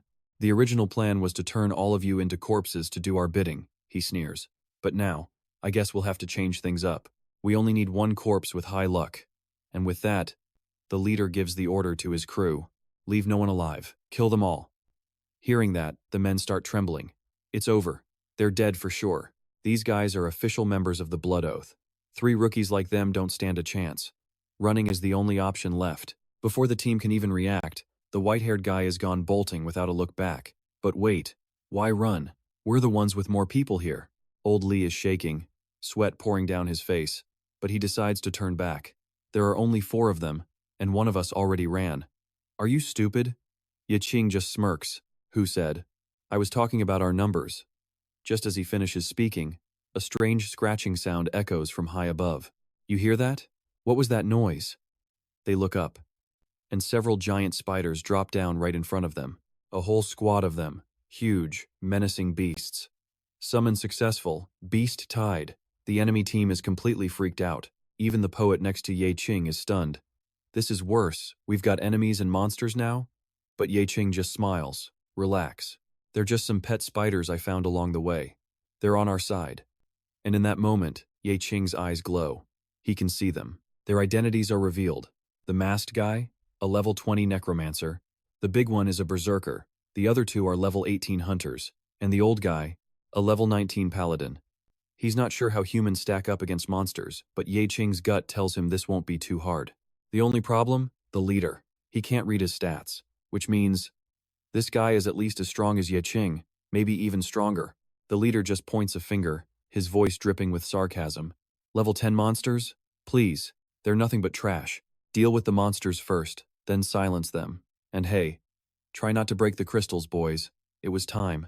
Qing turns to his remaining teammates. Situation's changed, he says flatly. If you don't want to die, run for the crystal hall and hide. Hearing this, the team captain hesitates. This idiot wants to hold them off alone? Fine by me. Without another thought, the captain turns and runs for his life. All that's left is the poet, still standing there. You came to the abyss for a reason, right? If you want to live, follow him. The poet looks back at Qing. I won't forget this, he says, before taking off at full speed. Suddenly a massive foot slams into the ground. A wall of rock erupts, blocking the escape route for the 2 runners. Instantly, the captain spins around, absolutely furious, screaming at the man behind them. What the hell are you doing? Sorry, Captain. I just get so unlucky in the abyss. I don't know why. On the other side, the paladin charges. He swings his giant hammer at a monster. But the spider just sidesteps the attack, making the paladin grin with excitement. This trash mob? I can take one down in a single swing. Hearing that, the spider next to him takes it personally. It opens its mouth and shoots a thick web straight into the big guy's face. Gotcha. The web covers his eyes completely. The moment he tears it off and blinks, he freezes. That kid, Qing, was already lunging at him, his knife flashing through the air. With his quick reflexes, the paladin reacts instantly. He throws his shield up, blocking the blow. A level 1. Trying to fight a level 19? In your dreams, kid. Seeing the sharp blade coming for him again, he shoves his shield forward, sending Qing flying. But even while soaring through the air, Qing's eyes never leave their target. His level 10 distract skill might work on random mobs, but against a pro team like Blood Oath? Yeah, that's not gonna cut it. He instantly slides out, appearing right behind their holy knight. Qing makes a casual slash just 1 and the guy screams out in pure agony. Hurts, doesn't it? Now, he rockets forward, ready to finish the job. But in that split second, he senses an attack from the side. Instantly, he leans back, dodging a couple of pathetic arrows. The 2 archers are stunned by his reflexes, but they quickly snap out of it, firing another volley. But Qing just calmly spins, and with a single clean slice, he cuts the arrow right in half. He doesn't stop there. He slams his hand on the ground, unleashing a fireburst. Flames rush across the floor, exploding right under the 2 hunters. For a supposed trash picker, this level 1 nobody is way too strong. Suddenly, a berserker charges in from nowhere. One swing of his blade, and he takes down Qing's Spider-Man. That single attack is enough to freeze the other 2 in sheer terror. With a nasty glare from his beady eyes, the berserker rushes, straight for them, ready to swing his massive blade. Hey, we didn't do anything. Don't hit innocent people. But seeing the berserker charge, old Lee has had enough. He grinds his teeth, then shoves the bard behind him, blocking the devastating blow himself. Looking back at the unlucky kid, he roars, furious. Thanks to you, I'm stuck here. You're a damn curse. If you don't want to die, get up and fight. The second he says that, he feels the pressure. The enemy is attacking again. He quickly brings up his shield to block, but against this hit, the shield is useless. In one blow, he's sent flying backwards, his body slamming hard against a boulder as he coughs up blood. With a blade now pressed against his throat, the bard is completely frozen in fear. At that moment, a tall figure walks past the berserker, slowly approaching the team captain. The pressure alone is suffocating. Getting to his feet, old Lee faces the berserker and just gives a bitter smile. He knew he shouldn't have come to this abyss. Sooner or later, death comes for everyone. Might as well be now. No more regrets, no attachments. Come on, kill me. Hearing this, the berserker's eyes curve into a sick smile. He pulls his greatsword back, building momentum for a clean slice. But just as he's about to strike, his whole body freezes. He can't move. For a split second, he glances behind him and sees the cowardly little bard casting a spell on him. So that's why he can't move. It was this. Little brat. Not bad, kid. Meanwhile, the bard, holding his staff, is brimming with confidence. The binding spell worked. Old Lee, attack now, but for the love of God. Is this guy an idiot? Old Lee is frozen too. He locked them both in place. Call him dumb and he'll get offended, but come on. Seeing this, Ye Qing is just speechless. Seriously, there are no words to describe these two. But while he was watching their little comedy show, Ye Qing failed to notice the necromancer, now floating in midair right in front of him. Your stealth ability is impressive, kid, but your mana is limited. You can't keep this up in a high-intensity fight. Ye Qing finally looks over at the necromancer, his expression cold. He was right. Summoning spells constantly drain his mana. The spider summon is a constant drain, too. If he's not careful, this guy will be a real problem. Then, from out of nowhere, Ye Qing pulls out a small cup. He looks at the floating enemy and casually takes a drink. Is this guy mocking him? What the hell is he drinking? The necromancer's eyes flash with rage. It doesn't matter what you're drinking. You can't recover your mana in time. As an S-rank class, the necromancer's power is immense. My undead minions will never stop fighting until they're completely decomposed. They'll tear you apart, even as rotting corpses. Hearing this, Ye Qing just tilts his head. Manipulating corpses, huh? After draining the last drop from his cup, the ground beneath Ye Qing's feet erupts in a brilliant light. His aura skyrockets, mana fully restored. In the next instant, behind him, dozens of grayish arms burst from the ground, waving through the air. You're already dead. You should be allowed to rest in peace. The hands immediately shoot forward, wrapping tightly around the two corpses, which let out agonizing screams. Watching this unfold, the necromancer starts breaking out in a cold sweat. What kind of dark magic is this? Why did his corpses just disappear? Without another word, Ye Qing closes the distance and rockets forward. He cocks his fist back and lands a brutal punch right to the necromancer's face, who immediately drops to the ground, dead. Right on the spot, he collapses right next to his own boss. Speaking of, the blonde leader finishes off the monster he was fighting, his terrifying gaze locking onto Ye Qing. Your tricks are interesting. No wonder I noticed you back at the drink shop. If this was just about everyone making some money and going their separate ways, it would have been fine. But this guy wanted to sacrifice human lives for a crystal. That crossed a line, especially when he tried to use Ye Qing as a scapegoat. That was just disgusting. But faced with Ye Qing's judgment, the blonde-haired leader feels zero remorse. He just puts on a shameless grin. So what? You think having a little power means you're not a stepping stone anymore? Hilarious. My useless subordinates were nothing more than fodder, just like you. Let me remind you, this is a world where the strong eat the weak. Only the ruthless can stand at the top. As he finishes his speech, a plea for mercy hits the blonde man's ears. Don't kill me. I'm just a menial worker. It's the bard, looking over with fear in his eyes. Even as he begs, he's still cautiously holding his sword. The berserker just scoffs. Look around. Your scapegoats and my team. We can't both. Leave this abyss alive. Hearing this, old Lee immediately shouts back. Don't listen to his crap, he yells at the cowardly bard. From the moment we fought back, there was no walking out of here alive. Pick up your weapon and kill him. But the bard just trembles. Faced with that murderous stare, he's terrified. He's just a support class. Forget killing a person, he's never even killed a small monster before. The blonde leader turns back to Ye Qing. He's right. One of our sides has to be completely wiped out. A smirk slowly spreads across Ye Qing's face. He couldn't care less about this guy's twisted logic. He only knows one thing. Think anyone can just waltz into the abyss and walk out alive? So naive. If you won't listen to reason, then let your big brother teach you a lesson.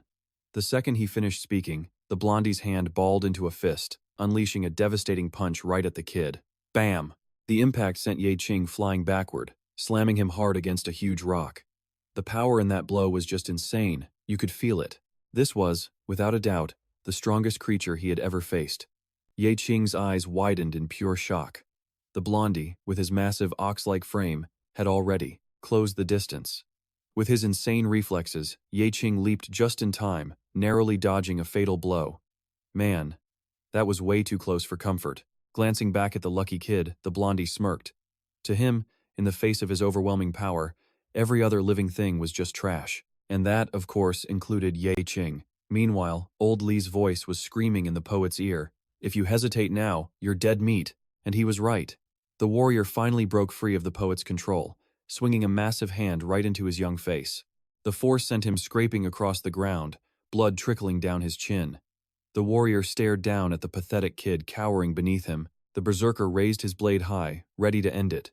Just as he was about to bring it down, old Li suddenly rushed from behind, tackling his huge frame. He held on for dear life, trying to stop the attack, still begging the kid.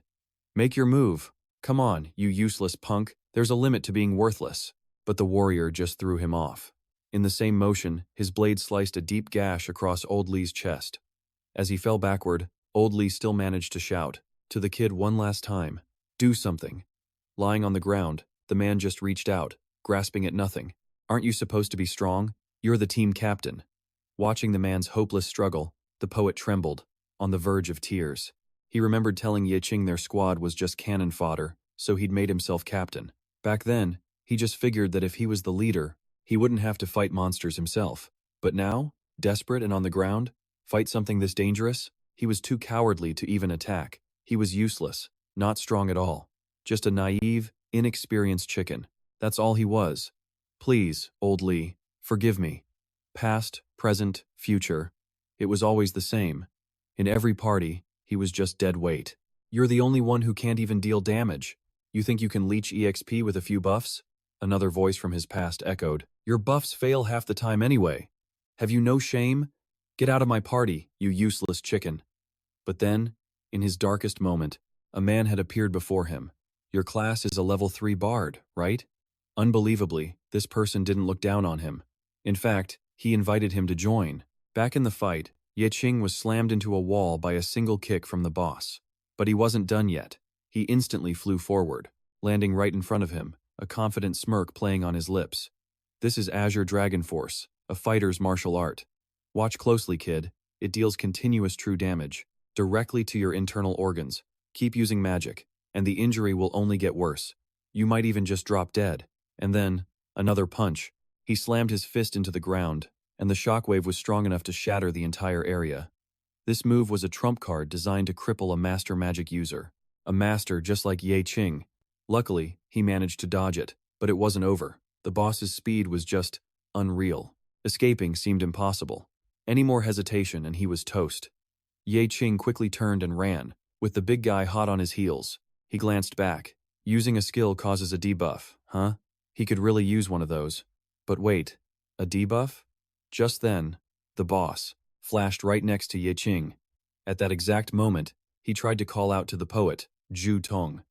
But before he could get a word out, the boss grabbed and threw him. He was sent flying without an ounce of mercy. Crashing to the ground, Ye Qing lay completely still, and as he lay there, he had a realization, trying to escape a weak past. By pinning your hopes on someone else's pity? It's completely useless. That absolute, unrivaled power. It's what Ye Qing dreamed of more than anyone else. And that's why he was so disappointed in his own uselessness. He really was pathetic. But he had no intention of running from reality, because being physically weak isn't scary at all. The truly terrifying thing is when your heart becomes as weak as your abilities. Hearing this, Zhu Tong froze. His heart? He remembered the system's voice in his ear. Damage dealt, 0. Before the massive monster, he had been completely paralyzed, but he refused to accept it. Even if his sword shattered, he wouldn't give up. He wouldn't be a weak piece of trash forever. Reminder.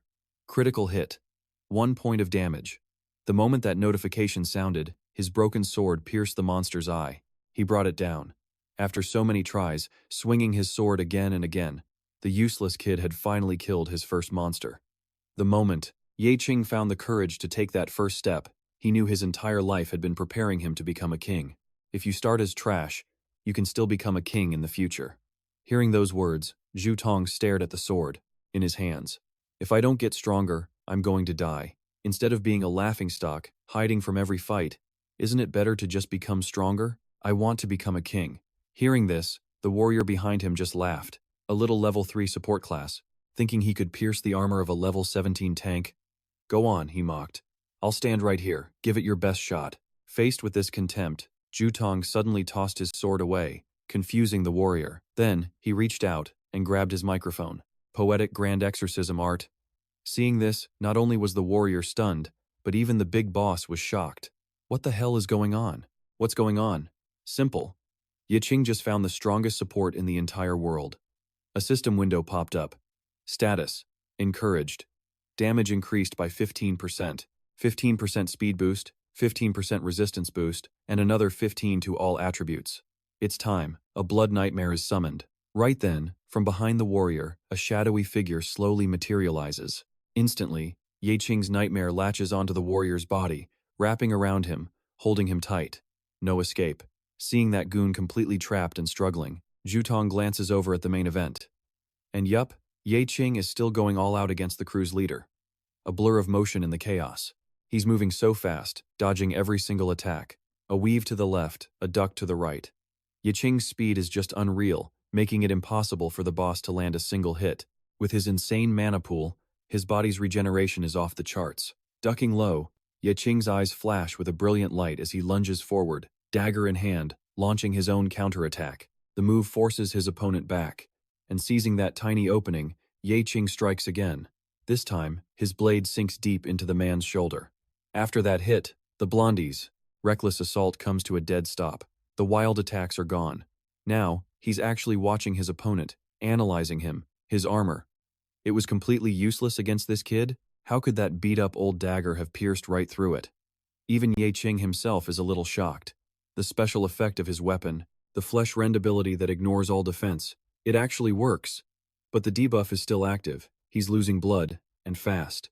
He has to end this fight now. Seeing the kid charge forward again, the blonde boss just grins. Now this is getting interesting, kiddo. With his dagger in hand, Ye Qing aims.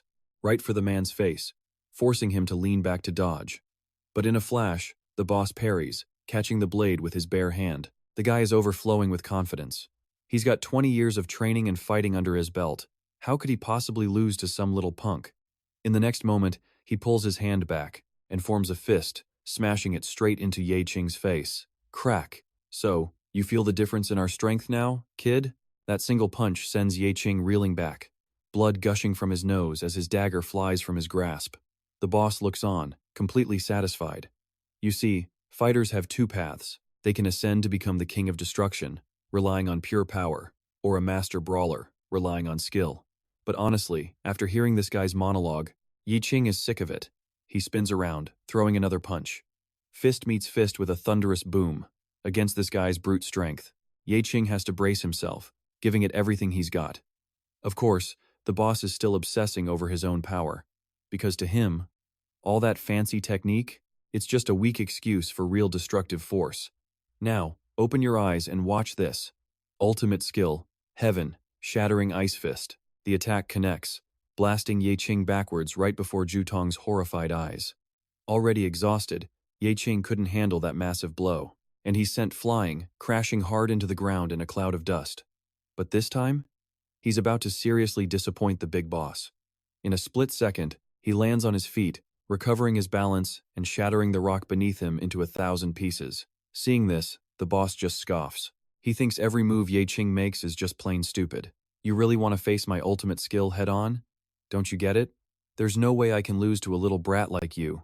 As his mocking laughter echoes through the cave, Ye Qing just quietly grabs the tattered hem of his shirt. Time to go all in. Use all stat points. On strength.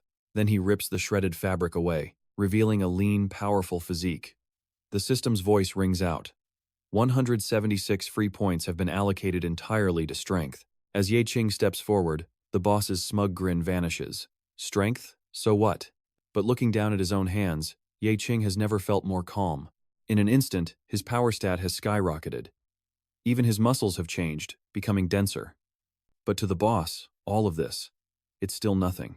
No matter how much you change, it's useless, he sneers. Get ready to eat a face full of my fist.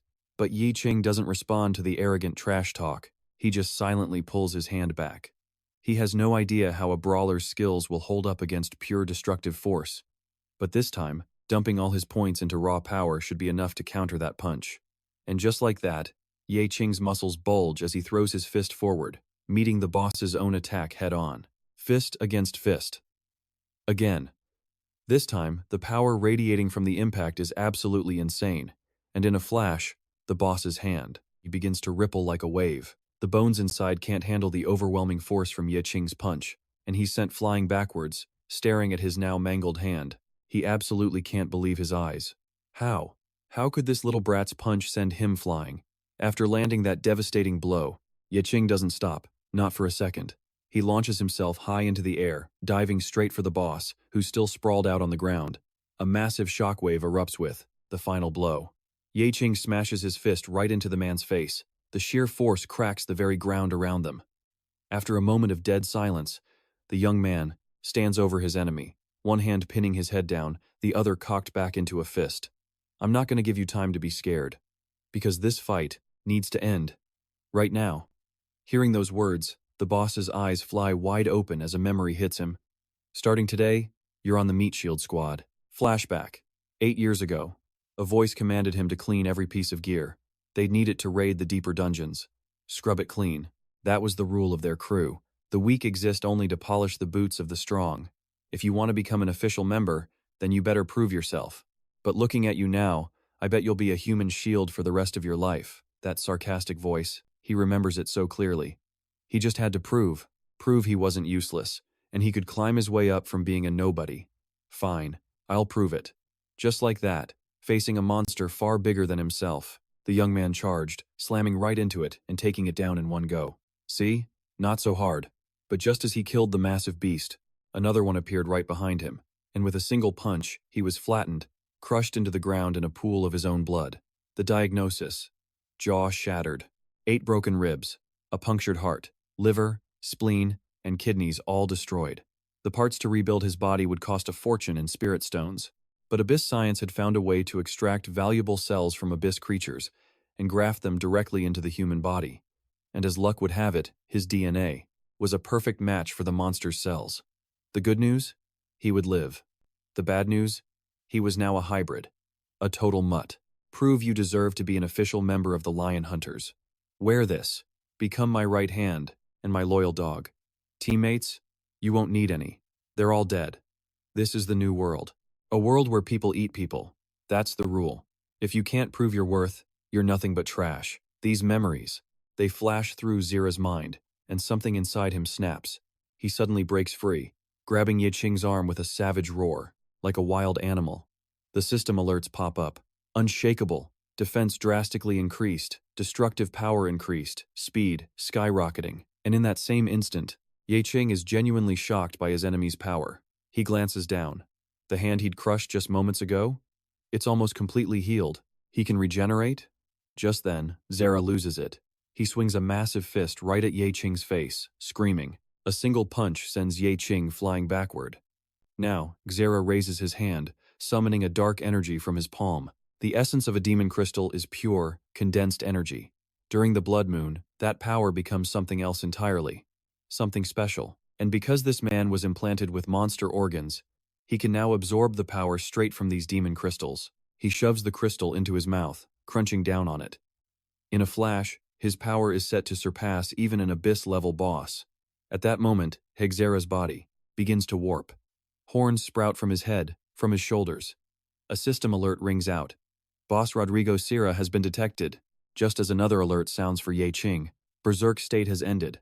Entering a 30-second exhaustion phase, wiping blood from his face, Ye Qing can't believe it. The system actually recognized this guy as a boss-level monster? What in the hell happened to this freak's body? And of course, it had to happen right now. Across from him, Sarah slams a giant foot into the ground, shaking the entire area. He lets out a deafening roar. All he had to do was abandon his humanity. That's it. While his enemy is lost in his own madness, Ye Qing glances back one more time. He looks at Zhu Tong, then back at Zira, who's just thrashing around like a lunatic. He gave up his human body to become a monster without any moral limits. The madman starts ripping chunks of rock from the ground and hurling them everywhere. Both Ye Qing and Zhu Tong scramble to dodge. They run for their lives. Seeing the young man trying to escape, Sarah isn't about to give up. He launches himself into the air, still rambling, talking about the price he paid. He accepted it all. For one simple reason. For this power. Ye Qing looks back over his shoulder, and that crazed, ecstatic face fills his entire vision. That twisted smile hits him like a freight train. In an instant, Zara tears right through the boy's body. Seeing Ye Qing get impaled, Zhu Tong just starts shaking uncontrollably. He's too strong. Just too damn strong. After taking down his opponent, Zara offers Ye Qing his honest opinion. There's no doubt about it now. You people. You're all just trash. Helpless before players with real power. This Ye Qing guy was always hiding his true strength. He was way beyond his so-called companions. No one could even touch him. Some were even killed in a single hit. Zira props his hands on his hips, puffing out his chest with a huge laugh. He'd used his full power, yet the shockwave didn't even faze his new body. The weak must submit to the strong. That's the unchanging truth of this world. To become stronger than everyone else, he had to reveal this ugly form. Giving himself horns? Yeah, it was actually a pretty fun experience. Oh, right. I almost forgot. He turns. There's still one little fish left. Watching the monster slowly approach, Zhu Tong is completely terrified. He couldn't care less that the guy suddenly got ugly. Why don't we just go our separate ways, huh? What's the point of getting closer? But Sarah wouldn't have it. After all, Zhu Tong ruined his mission to collect the demon crystals. So now, he gets to be the final human shield, the last witness to this tragedy. I'll grant you a glorious death. Just as the monster is about to charge, Zhu Tong quickly stops him. If he's going to die anyway, he has some last words. You trashy poet wannabe, you talk too much. If you've got something to say, spit it out. With the creature's hand on his neck, Zhu Tong's eyes dart to the illusionary body up ahead. His last wish? To survive and get out of the abyss. And one more thing. He might not be the only one here to witness this tragedy. The moment he says that, Zara finally notices something strange behind him. He turns his head and lets out a gasp. The young man from before is standing right there, perfectly fine. Turns out, the poet bought him just enough time. Ye Qing's exhaustion state, gone. Before, I could only observe you. I couldn't get all the info on your new body. That's why I had to use my Blood Nightmare's special trait. I needed direct physical contact to get your hidden data. Wait, does that mean the person he just killed was Ye Qing's nightmare clone? But since when did the price of this insane power get even heavier than Zara thought? While the Berserker's combat skills gave Ye Qing a huge short-term boost, the price for using power beyond his body's limits was that 30-second window of total exhaustion. But you blurred the line between man and monster. You reached your greedy hands into the abyss itself. So naturally, the abyss expects you to pay a price too. Still mocking Ye Qing's words, Sira suddenly freezes. His arm. What's wrong with it? Why is it bending at such a weird angle? It was you. Ye Qing, you did this. The madman charges again. But this time, Ye Qing easily dodges the attack. When he faces him again, he notices something new. Sarah's body had slowed its attack speed, giving him the perfect opening to dodge. If only he had a weapon right now. Just then, a figure was sent flying. Ye Qing heard Zhu Tong shout his name. In a flash, a knife came soaring through the air, landing perfectly in his hand, helping Ye Qing get a hold of his own weapon once again. He quickly fell back, dodging the monster's attack. Ye Qing then lunged forward, blocking its massive arm. Next up, a clean slice straight across its neck. After taking the hit, the creature actually had to give Ye Qing props. Every single attack was a critical hit. Pinpoint accuracy, every time. Well, of course. But don't forget, Ye Qing is an agility build speed, and sharp attacks are his game. Hearing this, the creature snapped. It flew into a rage, launching itself forward and roaring. You dare insult me? I'll make sure you die a horrible death all over again. My very existence is superior to yours. With that, it swung its ridiculously muscular arm at him. However, its current speed was just way too slow now. Ye Qing had to ask, a superior existence, you say? He threw a flaming punch right into the monster's face. In his eyes, this thing was just one of hundreds of monsters out there. As the fire seared its flesh, the creature's crazed eyes darted around. He reeled back, and just like that, his entire body began to twist and contort violently. He was transforming directly into a monster of the abyss. He's way too far gone now. Absolutely no one could pull him back from this brink. So, you heard the call of the deep, did you? That question, backed by an absolutely crushing aura, coming from the young man, sent a wave of pure terror through the monster. And in the next second, a blood-curdling scream ripped from its throat, echoing endlessly. Everyone just die, stop dragging me down. I proved my worth, so why won't you leave me alone? I'm not some shield. I'm not supposed to die. Seeing this, it was obvious his mind had completely snapped. And this? This was the golden opportunity to strike. Hearing Zhu Tong's words, Ye Qing's eyes narrowed dangerously. He remembered it all too clearly the moment Zera's hands had torn his body to shreds, right in front of Zhu Tong's horrified gaze. But suddenly, another version of him stepped forward right beside the kid. Ye Qing spoke up, making the other guy jump. He and his Crimson Phantom had swapped places. He was still alive, and that's when a system window popped up right in front of his face. Challenge. Defeat Zera without killing him to win the battle and receive a rare reward. He stared at the notification. Are you kidding me? How is that even possible? This berserk version of Zera could never be taken prisoner. Even his own teammates shouldn't be allowed to see him like this. Hold on, he thought. A rare reward for a challenge is still a rare reward. He had to at least try. Zhu Tong, listen to me. I need you to get his attention. Just 5 seconds is all I need. At that moment, Ye Qing faced the crazed creature, a smirk playing on his lips. There's no need to kill him anymore. An abyss creature can't leave this place. When a person abandons their humanity and falls into the abyss generously accepts them. That's just how it works here. They say that during a blood moon, the beasts of the abyss descend into madness. But this time, the one who truly went insane was clearly human. The silver-haired man's voice was filled with pure joy. It's true what they say, surviving a great disaster really does bring great fortune. It was finally his turn to get lucky. This treasure chest was overflowing with loot. This time, he was finally going to strike it rich. New gear, a new identity. He was about to defy his very fate. Or, defy fate by getting sent straight to the next life. At the same time, in a tavern, Zhu Tong slammed his head onto the table right in front of Ye Qing, suddenly bowing like that. This kind of thing? Ye Qing wasn't ready for it. But Zhu Tong's mind was made up. His entire life was a preparation to become a king, and now he was determined to follow Ye Qing for the rest of his days. Letting out a long sigh at the stubborn kid, Ye Qing remembered he was just trying to act cool, spouting some random philosophy. Thinking back on it now, he wanted to crawl into a hole and hide. Don't you know guys who preach all the time usually live like crap? So what if they do? To Zhu Tong, that wasn't the real Ye Qing. It was because of his big bro's encouragement that he finally discovered his own worth and found a reason to try so hard. As for the future, hadn't Ye Qing called him the best support? Well, Zhu Tong decided he had to become the undisputed king of all support classes. Just look at that fierce determination. Was this kid sharp, or was he just lucky? Honestly, the fact that he was still alive on the battlefield was a miracle in itself. Pushing him any further could just end up getting him killed. But at that moment, Zhu Tong couldn't stop his mouth from running. Just imagine the scene. Big bro, you'll be up front, and I'll support you from behind. The two of us will be an unstoppable team. It sounded great, but in the end, it was just a kid's dream. Ye Qing had no intention of encouraging him to go back into the abyss.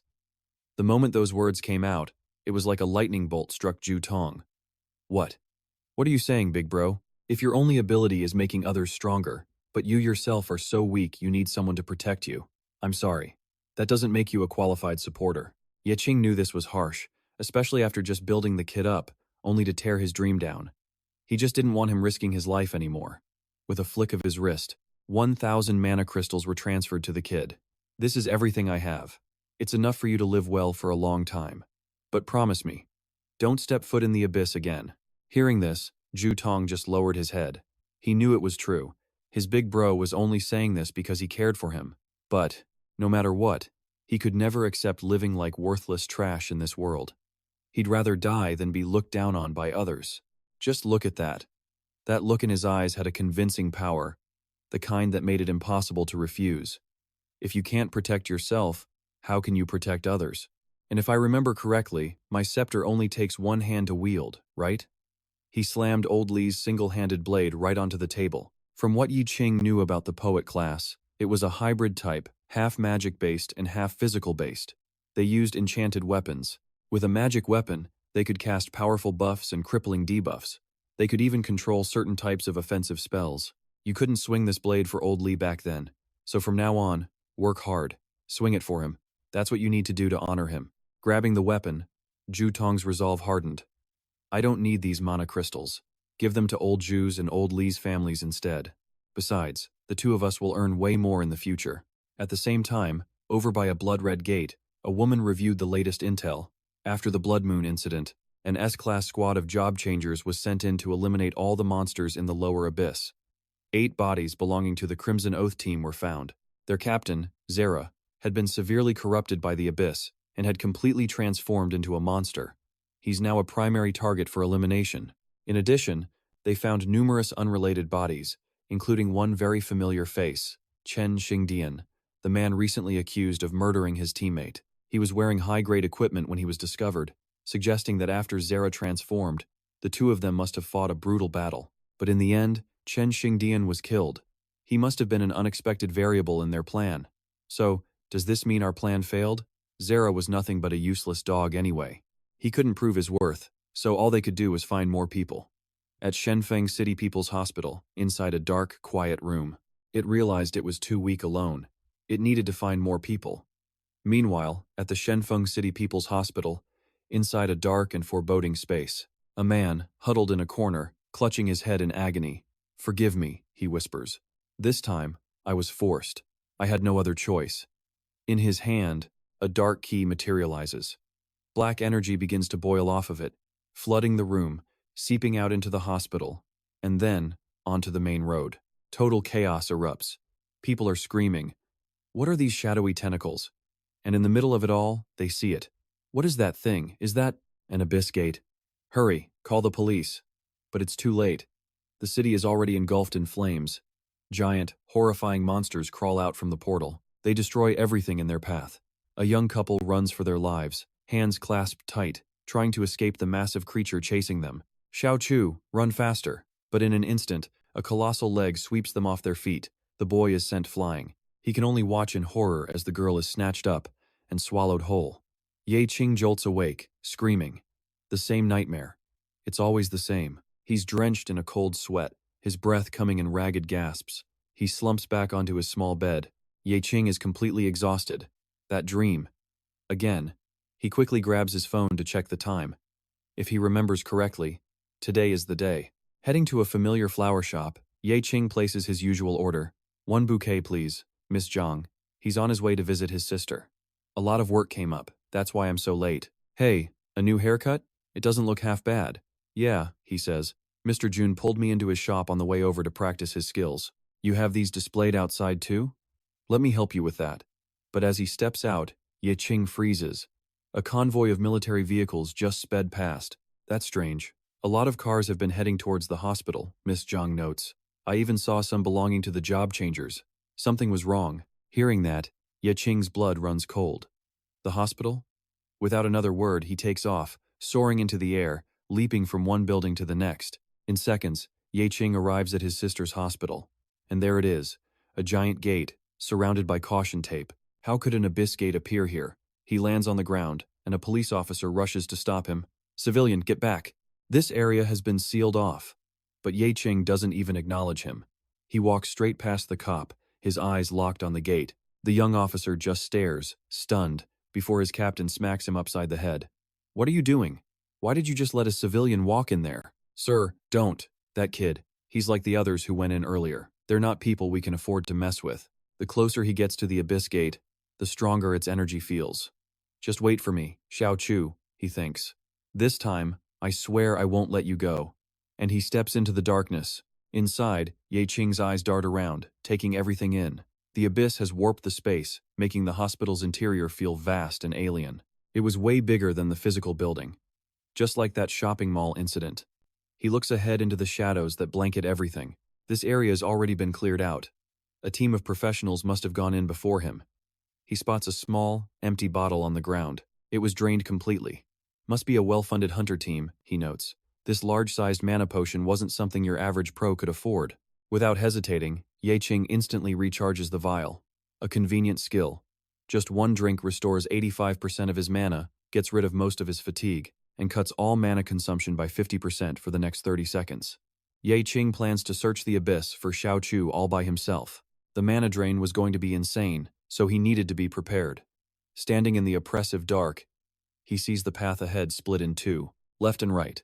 Activating his observation skill, Ye Qing immediately gets a notification. There's no way back. Once you choose a path, you're locked in. A one-way trip. He spots fresh markings on one of the paths. The hunter team must have left them as a trail. He figures they're probably here for a rescue mission too, so he decides it's better to go the other way. Taking a different path would increase his chances of finding Xiao Chu. This abyss was impossibly deep.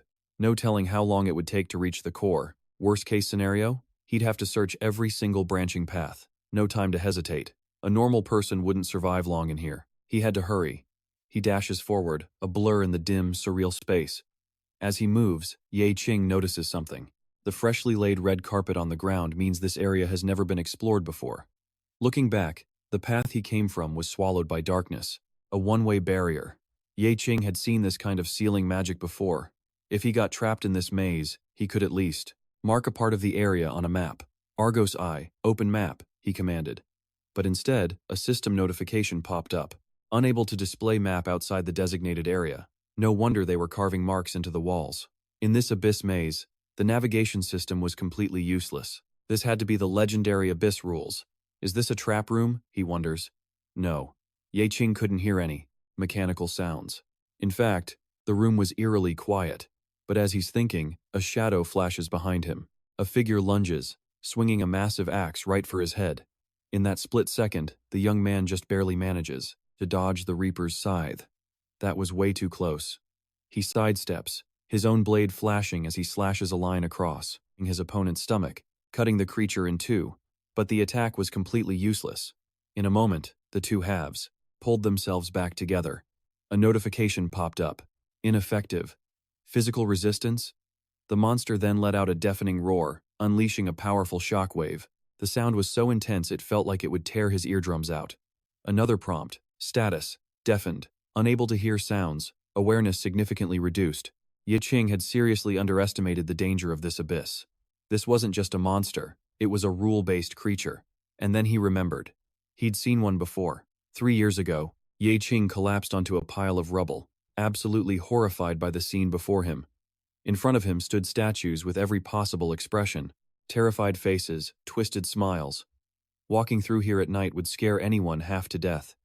He originally thought they were new monsters being formed. Turns out it was just a pile of terrifying statues.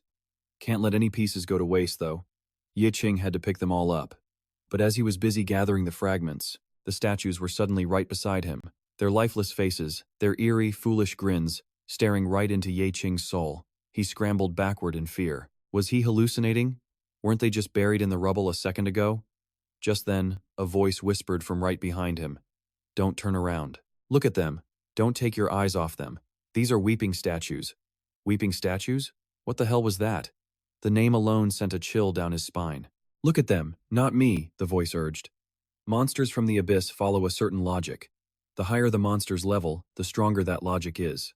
The weeping statues you see are S-rank creatures. They don't normally attack class holders, but they have one crucial rule. The moment your eyes meet theirs, your body will freeze, locking you in place. The second you look away, they'll charge at you with insane speed, fast enough to instantly kill most class holders. So that's how it worked.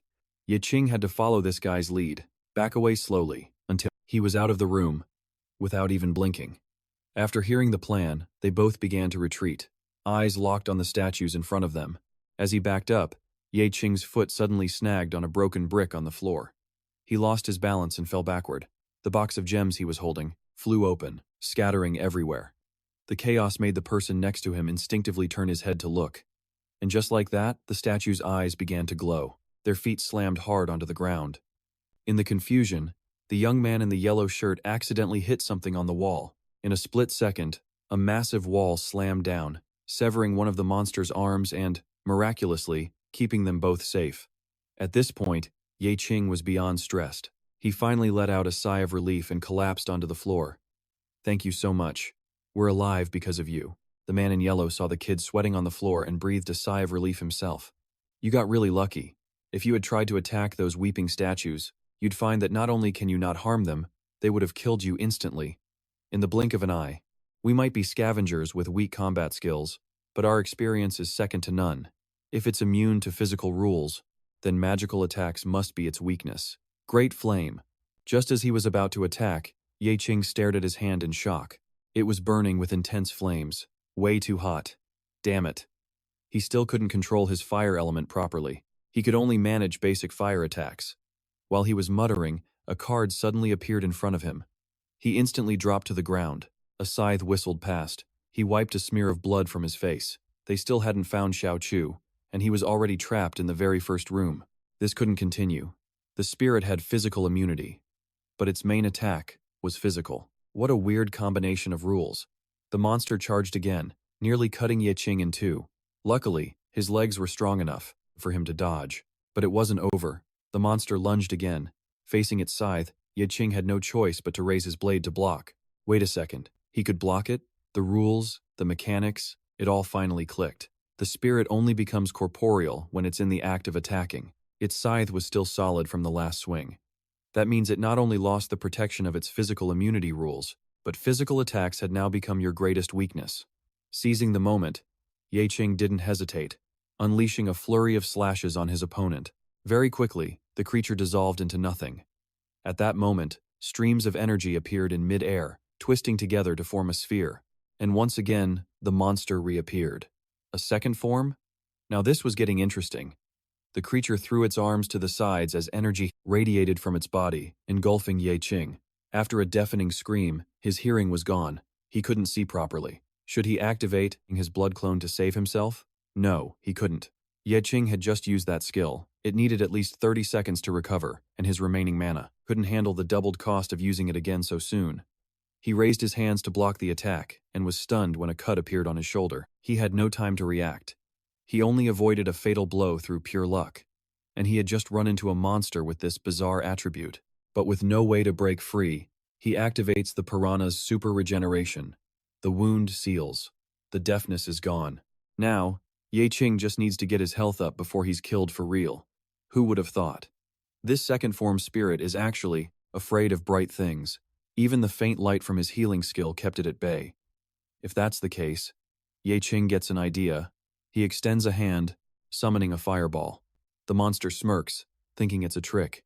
But then, Ye Qing clenches his fist and shoves the fireball straight into his own chest. His power erupts in a brilliant flash, overwhelming the monster in front of him. With his entire body now engulfed in flames, Ye Qing can finally see everything clearly. Just like that, wreathed in fire, he chases down the pathetic monster as it tries to flee. The spirit is terrified of fire because fire is its very origin. It's made of the souls of those who died, burned at the stake. But there's a catch. The spirit's shriek curses fire element skills, making them impossible to cast normally. If he can't shoot fire, then fine. Ye Qing will become the fire. He lunges forward, tackling the monster in a blazing hug. He ignores its terrifying screams. Grand exploding flame. With that, a heaven-shaking explosion rips through the air, lighting up the entire building. Ye Qing is thrown backward, landing hard. In front of him, the monster writhes, consumed by flames that just won't go out. Less than a minute later, the system notification chimes in. Spirit defeated. But with a warning, health below 10%. A piece of advice follows. Arm is severely burned, unable to wield weapons or cast spells. Hearing this, Ye Qing forgets the pain in his hand and just laughs. Victory came at a steep price. He'll just have to wait for the super regeneration cooldown to finish before he can heal. Meanwhile, that fire is still going strong. Is it planning on burning the corpse to ashes? Ye Qing still wants to collect his loot. Without another moment's hesitation, he stretches out a hand, using Retrieve Divine Artifact. Soul. Reaper. It summons a spirit that hurls a massive scythe forward, dealing 5 times his base damage as true damage. When any target dies to this skill, a special effect activates. Desperate Harvest. It instantly restores 5% of his health and magic. If Desperate Harvest is triggered more than 5 times at once, he enters an invisible state for 1 second. While invisible, he ignores all physical attacks and cannot be blocked. But if the attack isn't fatal to the enemy, the user suffers a backlash equal to the damage dealt. This divine artifact is soulbound, untradeable, and cannot be equipped. Getting this card was definitely not easy. This is the first time Ye Qing has ever seen a soul-bound divine artifact. Staring at the glowing card in front of him, he can't help but get lost in thought.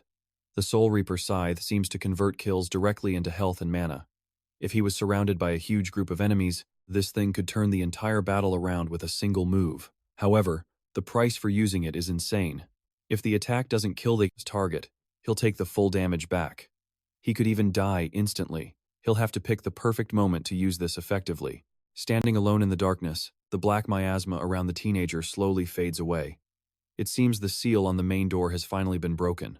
At the same time, the system announces in his ear, Super Regeneration cooldown has ended. Skill is now available. Hearing this, Ye Qing clenches his fist. Xiao Chu, Big Brother is coming for you. Cut to an operating room. Bodies are hung upside down like rats. Below them stands the figure of a butcher, swinging his savage blades, expertly dismembering a corpse. With practiced ease, each body part is dropped into a small bucket. Hiding nearby, Ye Xiao Chu clutches a strange bottle, swallowing nervously. Without a word, she throws the bottle into the distance. The noise is enough to grab the butcher's attention. It immediately turns and lumbers toward the sound. Seeing the monster move away, Xiao Chu quickly makes her move. But tough luck for her, before she can even get clear of the junk pile, she trips and faceplants on the ground. All she can do is clutch her head in pain. A moment later, the pain subsides, and Xiao Chu's eyes fix on a small teddy bear in the distance. Her little hand reaches out, trying to grab it. She keeps whispering, "Brother, I won't let anyone bully you." But before her fingers can even touch the bear, a giant foot suddenly stomps down, crushing the stuffed toy. The massive body of the monster now looms over Xiao Chu, its red eyes glowing with terrifying rage. The moment it sees her, the monster lets out a horrifying roar. The beast stands menacingly over Xiao Chu.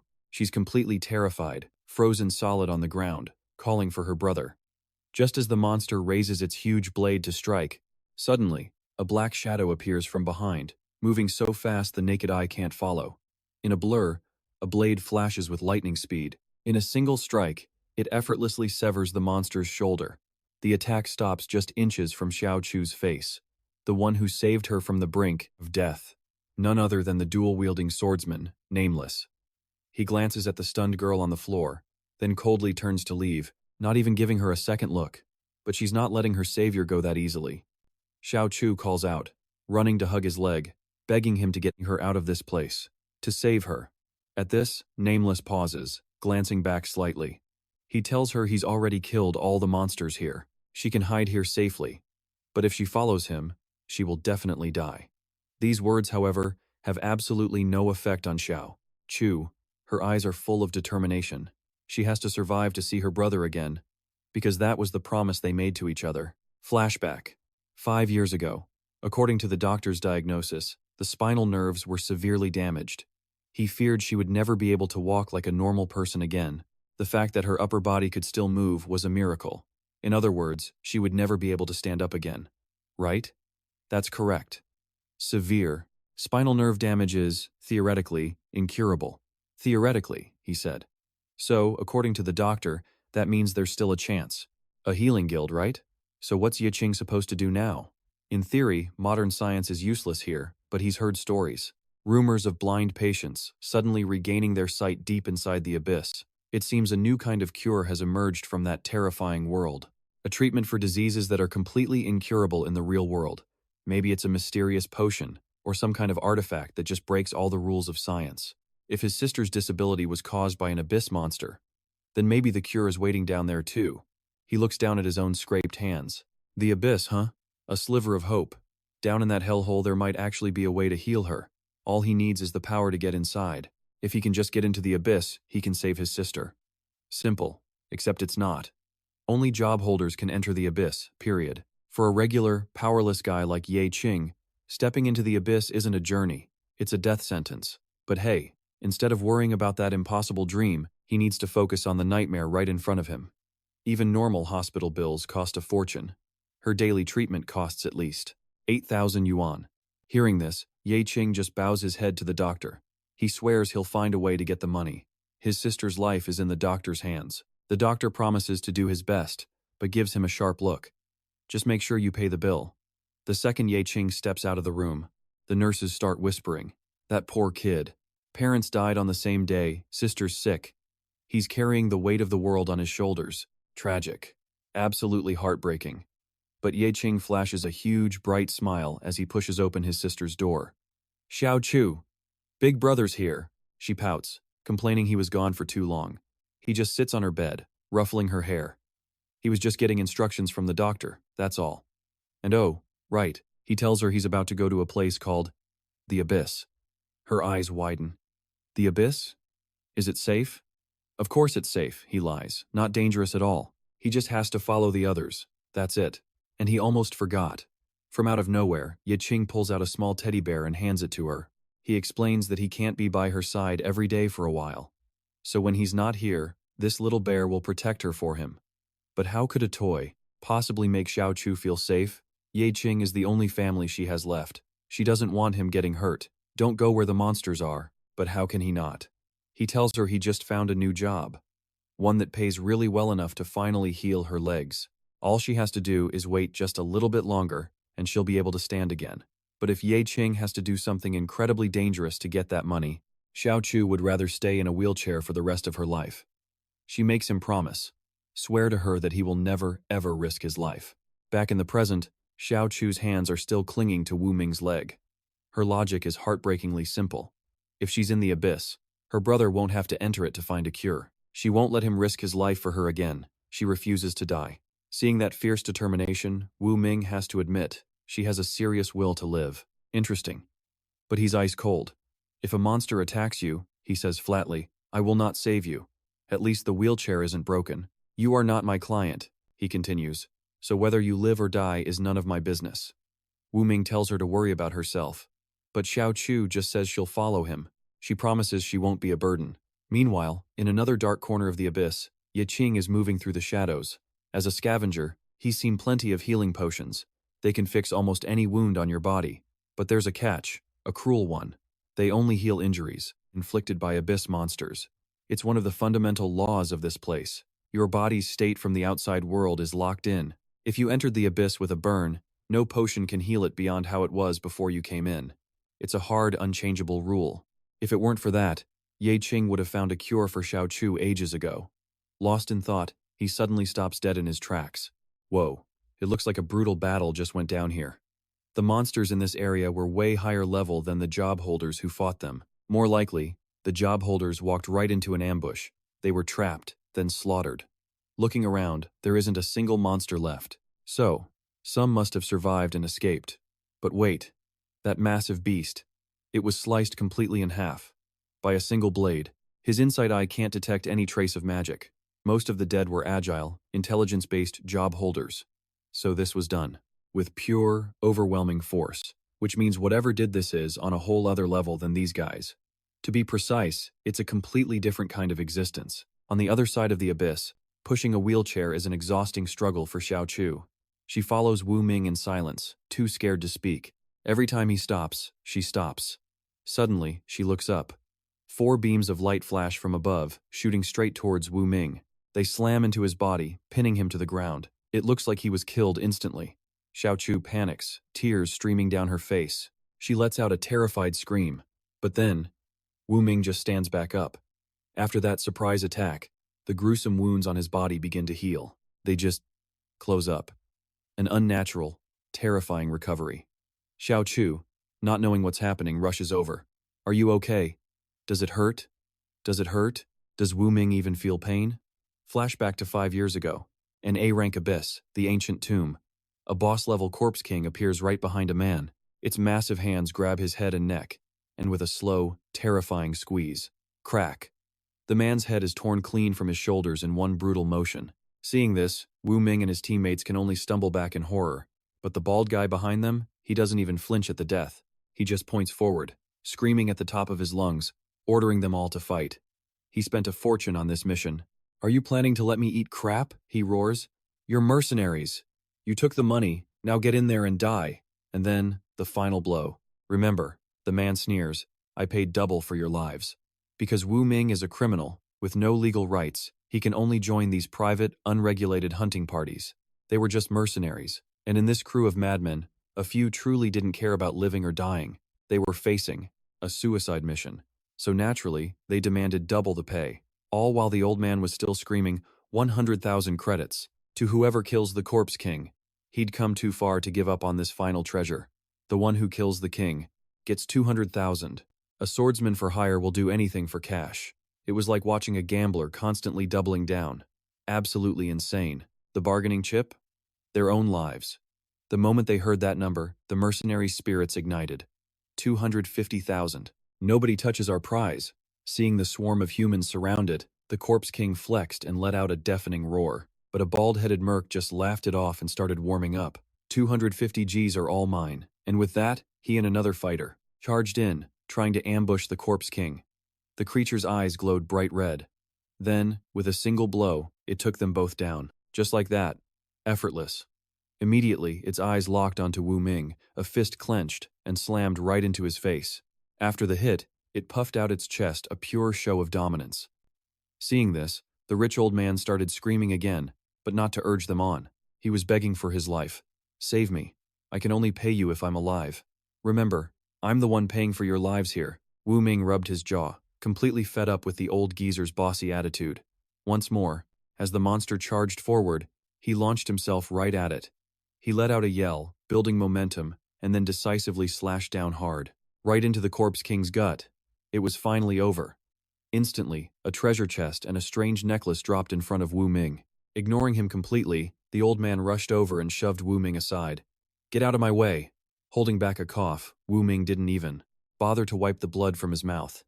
You'd better remember your promise. Double pay. The old man scoffed. You're dying.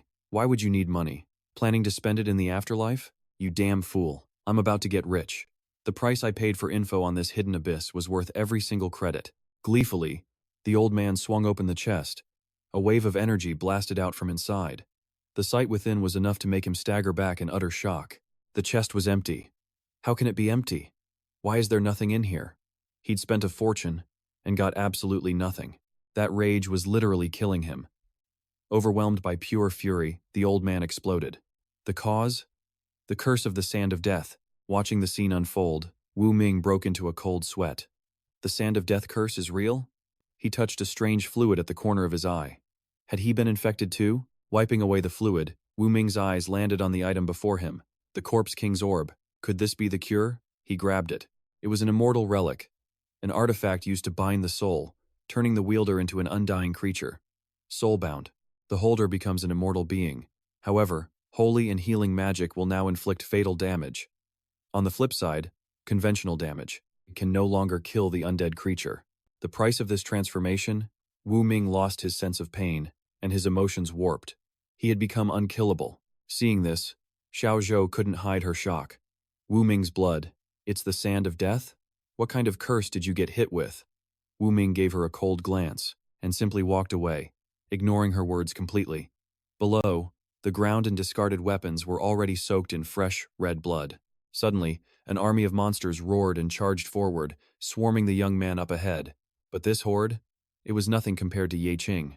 Not even a challenge. He dove straight into the fray, his sharp blade dancing as it sliced through the monsters' bodies. He was in such a rush that he couldn't even stop to assign his stat points. He'd just have to distribute the free points he'd saved up. Right now, he had almost 200, but that was the problem. Before entering the next room, there was no way to know what kind of monsters were inside. One small miscalculation of his own condition could easily lead to his death.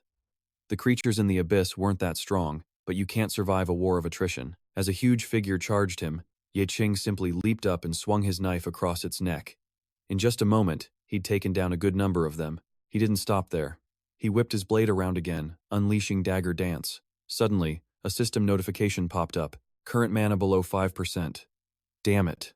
He was almost running on empty. His skills were basically useless now. If that's the case, he tossed his dagger aside. Ye Qing clenched his fist and sent a monster sprawling to the ground with one brutal punch. Looks like he'd have to rely on his pure stats from here on out. He had just finished that mob when, before he could even catch his breath, he sighed in frustration as another wave of monsters rushed towards him. You've got to be kidding me. They're still coming? He'd already cleared 4 straight monster rooms. His body's fatigue value just kept stacking up. Now, Ye Qing's maximum mana had been cut down to just half of what it was at full strength. All the mana potions in his bag were gone. All he had left was the large flask that refills when you enter the abyss. But he could only use that at a truly critical moment. So, Ye Qing charged in again, his fists flying, smashing the faces of these hideous monsters. Not a single one was left in one piece. Ye Qing pressed on, getting a monster in a headlock. He ignored its struggles and just twisted its head clean off its neck. Landing back on the ground, Ye Qing knew this battle was far from over. He pulled out a card that was glowing with power. A divine weapon, the Soul Harvester. Because of this scythe's massive side effects, Ye Qing didn't dare use it carelessly. But if he was facing a monster, with its health critically low, this desperate harvest feature could activate a healing effect. Suddenly, a pillar of light shot across the monsters, striking them down. Total panic. In the blink of an eye, Ye Qing's scythe had feasted on a new batch of twisted souls. And then a system prompt. Special effects of the divine weapon activated. The Soul Harvester kicked in, restoring his life force and magic. 100% health restored. 100% mana restored. Well, that just saved him a mana potion. Not to mention, he didn't have to use his super regeneration skill. But here's the thing, his card skill cooldowns were getting longer from being spammed. He started to walk away, when a sudden crunch under his foot echoed in the silence. Was that an eyeglass lens? His gaze shot to a wooden crate right beside him. A warning in his voice, he called out, "Who's in there?" With a swift kick, the crate toppled over, and the person inside scrambled out, panicked, trying to stop him. "Don't kill him. He's the one." A man who looked like he'd been through hell and back emerged from the wreckage. The lens Ye Qing saw? Yeah, it fell from his glasses. "Thanks for finding that," the man stuttered. "I'm the doctor here. And a researcher. My name is Song Qingshan." Song Qingshan explained he still had no idea what happened. One minute everything was normal, the next, a horde of monsters swarmed his room out of nowhere. He emphasized it was a huge group, just like the creatures Ye Qing had just mowed down. He was so terrified he just ran, bolting into a random room without a second thought. "To escape the monsters," he said, "I just hid inside this crate." "Fair enough." Ye Qing cut straight to the chase. "What about the other survivors? Have you seen any of them? Other survivors? No way. How is that even possible? This is a hospital deep in the abyss. Normal people without a class can't even make it here, let alone people with missing arms and legs." Hearing this, Ye Qing got pissed, grabbing the guy by his collar. "What do you mean, disabled? Missing arms and legs? You're a doctor, how can you say something so heartless? You think what Song Qingshan said was weird? There's nothing weird about it. He's a doctor, not a hunter. Of course he can't do anything about these monsters. You have to protect yourself first before you can save anyone else." Ye Qing glanced over. If that guy had any real fighting power, he wouldn't be hiding in a damn barrel. "So, you're here. To save him, huh? If you were sent by the Lionheart Hunt, then don't waste my time. I'm sure they promised you a fantastic reward, right? Just get me out of here, and it's all yours." The Lionheart Hunt? That must be Zerg. Right. It was right after the system announced that Zerg had been defeated. Then, a strange badge appeared in front of everyone. What the hell is this thing? Did that other guy drop it? Someone nearby seemed to recognize it. That's the symbol of the Lionheart Hunt. The Lionheart Hunt, huh? A top-tier group that only cares about the strong. Man, the bar to get into a hunter group like that must be ridiculously high. With that, Ye Qing couldn't be bothered with Song Qingshan anymore. He just turned and walked away, ignoring the guy shouting behind him. "Hey, didn't you come from that direction? The exit is the other way. You came from the patient ward area, right?" "That's right. But don't bother saving those cripples. Even if you do, there's no money in it for you. Sorry to disappoint you, but that's exactly where I'm going, because my sister is there." Hearing this, Song Qingshan broke into a cold sweat. "Wait a second. You're not here to save him? And you're not from the Lionheart Hunt?" "That's right. Ye Qing is just a scavenger. He has no interest in saving trash." At this point, Song Qingshan's cocky attitude vanished. He quickly scrambled after Ye Qing.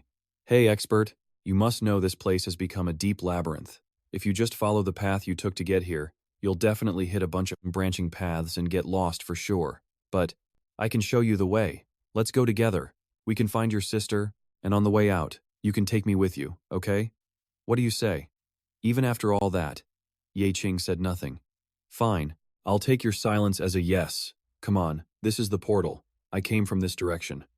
Following the man, he stepped through the portal. The moment they were in the new space, Song Qingshan started prying with a fake smile. So, which hunter team are you an expert from? Didn't Ye Qing already say? He's not part of any hunter team. Pushing his glasses up, Song Qingshan looked shocked. A solo hunter? In this day and age? But how? Anyone with real power gets scouted by the top hunter groups. Tatus, the Tutus, Lu Inc., the Lionheart Hunt, Cloud Top. These top-tier groups offer huge salaries for professional hunters. Plus, you can form a team to dive into the deepest parts of the abyss. Or how about this? When we get out, I'll help you get an introduction to some good hunter groups. But hearing this, Ye Qing was getting annoyed. Listen, my sister's name is Ye Xiaozhu. If you want to lead the way, then shut your mouth. And right then, Song Qingshan's face, which was already slick with sweat, turned even paler. Ye Xiaozhu, what happened with the two test subjects? Looking at the files, they're both minors. Big deal. What are they gonna do? Their families probably don't even care that much. One is named Ye Xiaozhu. She lives with her only brother, some scavenger who's been wandering the abyss to pay for her treatment. For all we know, he's probably dead in a ditch somewhere, and nobody would even notice. The other one is Lin Shuyan, unemployed. Her dad just got out of prison, and she's living off loans. Classic dead-end cases. Facing these situations, Song Qingshan just sneered. They're nobodies with no social connections. How did you even convince them to agree? Convince them? Please. All you have to say is, you don't want to keep being a burden on your family, do you? That's more than enough. Your father's unemployed, so paying for your treatment is incredibly difficult for him. It's not nice to say, but he's been visiting you less recently, hasn't he? He must see you as a burden. As for the other girl, just say, think about it. To cover your daily medical costs, your brother risks his life out there every single day. Don't you want him to be safe? Just by saying that, the kid agreed immediately. What if I told you we have a new treatment that could actually cure your disability? You two would no longer be a burden to society. You might even awaken as a class changer. Are you willing to participate? If what he said was true, they both volunteered to be the first test subjects. Little Zhu just wanted to stand up and not be a burden to her brother anymore. Such good kids. Here's the agreement form. Just sign here. Wasn't it simple? A little deception was all it took. And to think, this social trash actually has value in bringing benefits to our superiors. You're truly brilliant. No, the director is the brilliant one. The results of this research could help class changers break through their career bottlenecks and quickly obtain even greater power. Now that is a contribution to society. At this, Song Qingshan laughed endlessly. Every single abyss. Cell is worth hundreds of millions of dollars. It can create a shortcut on the path to becoming stronger. This is his greatest contribution to society. Now, let's begin the experiment immediately. Test subject number 1. Begin. The moment they injected the abyss cells into the IV bag, dark, black blood vessels began to spread out from under the little girl's skin. Instantly, a blood-curdling scream echoed through the lab, startling the entire group. What's happening? The abyss cells are rejecting the host, and there are no energy fluctuations detected from the subject. The injected abyss cells. It's a failure. In the face of this disaster, Song Qingshan had to tell himself to stay calm. Don't panic. This is just one test subject. It's nothing. After all, they still had other options. Director, we have a problem. Someone's causing a scene. It's the girl's father. He's storming the facility. What a pain. Bring him to me. Stepping outside, he saw 2 guards pinning a man to the ground. It was Lin Shuyan's father. What the hell are you guards doing? How can you attack a patient inside a hospital? The director ordered us to bring you in. Your daughter is in there too. Just follow me. Once inside, Song Qingshan turned to face the grieving man and then pointed to the abomination floating in the test tube. This is your daughter, he explained. We had an agreement, and we're acting according to the rules. My apologies. There was a slight error. We will compensate you as per our deal, but we still need to retrieve the body for research. Hearing those cold words, the father snapped. He couldn't hold back. He swung his fist straight into that bastard's face. Why the hell are you allowed to run these goddamn experiments on people? On normal people like my daughter? In an instant, the guards swarmed him, holding him tight no matter how much he struggled and screamed for his child. But his desperation meant nothing to the monster that was Song Qingshan. He just planned to call his lawyers and sue the man straight to hell. After dealing with the father, the scientist turned his attention to the matter of Xiao Zhou. No sound came from inside the tube. And as for her brother, a level 0? How much trouble could he possibly be? He's just some trash picker. Just then, Ye Qing looked at his face and felt a flicker of suspicion. You know her? Ye Xiaozhou? The scientist stammered. I don't know her at all. She must have been in the room next door. And in that moment he knew. He was in deep, deep trouble. Wait a minute. I thought Xiaozhou's brother was a total weakling. Why does this guy look so powerful? If this guy was strong, then he was a dead man. He was the one who personally shoved Xiaozhou into a horde of monsters before turning tail and running for his life. As he walked alongside Song Qingshan, Ye Qing couldn't shake the feeling that something was wrong. The scientist seemed so anxious, so uneasy. Was he lost? Of course not. He was just worried something might have happened to Ye Qing's sister. Yeah, right. Tons of monsters showed up in the room, so I had to run out. The second those words left his mouth, Song Qingshan started panicking internally. I am so dead. If Ye Qing finds out his sister is, he could just blame it on the abyss monsters. That way, he'd be completely in the clear. But right then, Ye Qing sensed something approaching. Danger. Coming fast. In a flash, he grabbed Song Qingshan by the collar and yanked him aside. A split second later, a massive blade sliced right past them. But this time, Ye Qing could feel it instantly. The weapon's energy. It wasn't a monster's. My bad, a voice called out. Thought you were one of them. Director Song? I got a mission from the Tamers Guild to come rescue you. Ye Qing stared in disbelief. You're here. To rescue him? Ye Qing should have known. That massive greatsword left marks near the labyrinth entrance. Even if an entire team got wiped out, this guy could still break into the deepest parts of the abyss all by himself. This man was unbelievably strong. Stepping forward, he calmly introduced himself as Wu Ming, a twin-bladed mercenary. For a high enough price, a few dead teammates were nothing. Ye Qing knew the type, he'd seen them before. These were the absolute madmen who worked in the abyss, willing to sacrifice their own lives and their comrades for a bigger payout. According to certain bounty rules, they could even claim the entire reward for themselves after all their teammates were dead. Song Qingshan started to creep toward his rescuer, but Ye Qing's voice cut through the air. He's the one you're here to save. You can take him and go. But when the scientist tried to leave, Ye Qing grabbed him again. That guy doesn't seem like he's here for a simple rescue. That sword strike had killing intent. Killing intent? What are you talking about? Song Qingshan couldn't feel a thing. Ye Qing didn't care. I'm not stopping you. But Director Song has to show me the way. My little sister is in that room right behind you. His sister? Wu Ming paused. He had seen a little girl on his way here. At those words, Ye Qing's entire body went rigid. Please, tell me where she is. In response, Wu Ming tossed him a small teddy bear. Ye Qing's heart stopped. Where did you get this? The girl was cute, he said. But unfortunately, she didn't make it. Hearing that, Song Qingshan let out a twisted sob of pure relief in the background. She's gone. He can live. Seeing Ye Qing standing there completely stunned, Wu Ming spoke again. I told her, if the monsters came for her, I wouldn't do a thing. Her life and death had nothing to do with me. But I did promise I would pass on her last words. She said if I ever met Ye Qing, to tell him this. I hope I can wait for my big brother at the hospital gate before he comes to save me, so he'll see that I'm okay, and won't have to risk his life coming in. Silence. The air grew heavy. And then, Ye Qing's hand shot to his blade. He lunged forward. You just stood there and watched? You saw she was in danger and you did nothing? But his rage meant absolutely nothing to Wu Ming. A mercenary's only job is to complete the mission and get paid. Nothing else matters to me. Besides, I'm cursed. Anyone who follows me is guaranteed to die. I'm always the only one left standing in the end. I told her that. She still insisted on following me. In a way, she brought this on herself.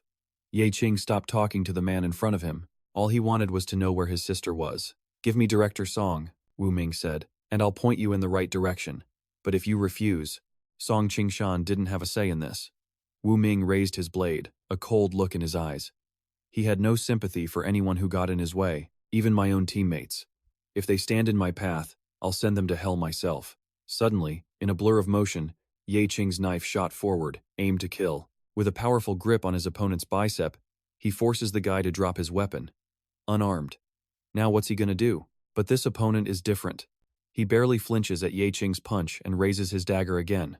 That's when Wu Ming steps in and blocks both of his hands. Skill activated. Disarm. Weapon disabled for 8 seconds. Just like that, Wu Ming shoves Ye Qing back. He thought the greatsword was the main threat. But nope. Turns out this guy's a master at hand-to-hand combat too.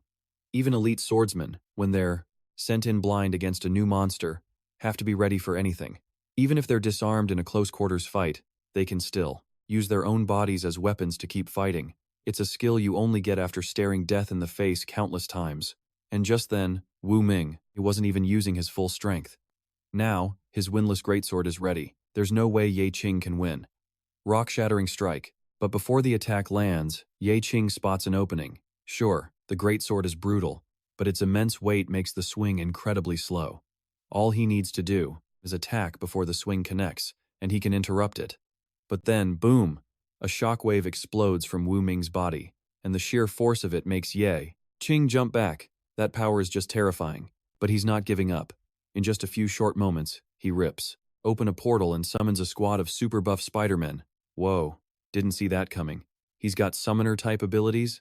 The spider creatures immediately spit out thick webs from their mouths, and in seconds, they've completely wrapped Wu Ming up. But for a seasoned mercenary like him, these little webs are a joke. With just a bit of force, he tears them apart like paper. If Ye Qing thought a few monsters could stop him, he was seriously mistaken. Rock-shattering strike. With one powerful blow, Wu Ming crushes the creature beneath him. Thinking you can control him with a few low-level minions? You've got to be kidding. He glances back, and just in time, Wu Ming raises his sword to block a sneak attack from behind. If that blade wasn't so thick, this punch, backed by hundreds of strength points, would have gone straight through his chest. So it's true. Ye Qing isn't just some ordinary, low-level picker. His power goes way beyond that. Don't give me that nonsense. Even if Wu Ming is cocky about his skills, Ye Qing refuses to back down. He asks one last time, "Where is my sister?" And Wu Ming remembers. Right before this fight, while he was slaying monsters, Xiao Zhu was jumping around behind him. "Mister, you're super strong. Are you stronger than my big brother?" She said she had the best brother in the world. And even though he's just a picker, he works hard every single day to get stronger. He wants to change his own fate. She admires him and dreams of being strong just like him. She called him strong? From what Wu Ming knows, pickers are a zero-level class, the absolute lowest of the low, a job that has nothing to do with being strong. "Quiet, mister. He's stronger than you," she insisted. "I can tell just by looking at the determination in his eyes, and whenever his warm hand touches my forehead, I know he's a strong man." Hearing her say that, Wu Ming actually wanted to meet this brother of hers. "All right then, maybe you can introduce us sometime." And now, looking into Ye Qing's eyes, he sees it. That's the look of someone who has faced death time and time again. Wu Ming respects him, a true survivor. Just then, a small vial hits the ground, his last potion. He has to use it now. Checking the basic stats, Ye Qing sees his opponent is a two-handed swordsman, and his health bar isn't actually that high. If he stacks the damage from his berserk skill, plus a crit and a weak point strike, he could probably take this guy down in 3 moves. But something feels off. This guy is different from every other professional Ye Qing has faced. He's not wearing any armor, no protection at all, except for the sword in his hands. An all-out offense means he has 0 defense. Is this some kind of suicide fighting style? Suddenly, Wu Ming charges again, swinging that massive blade.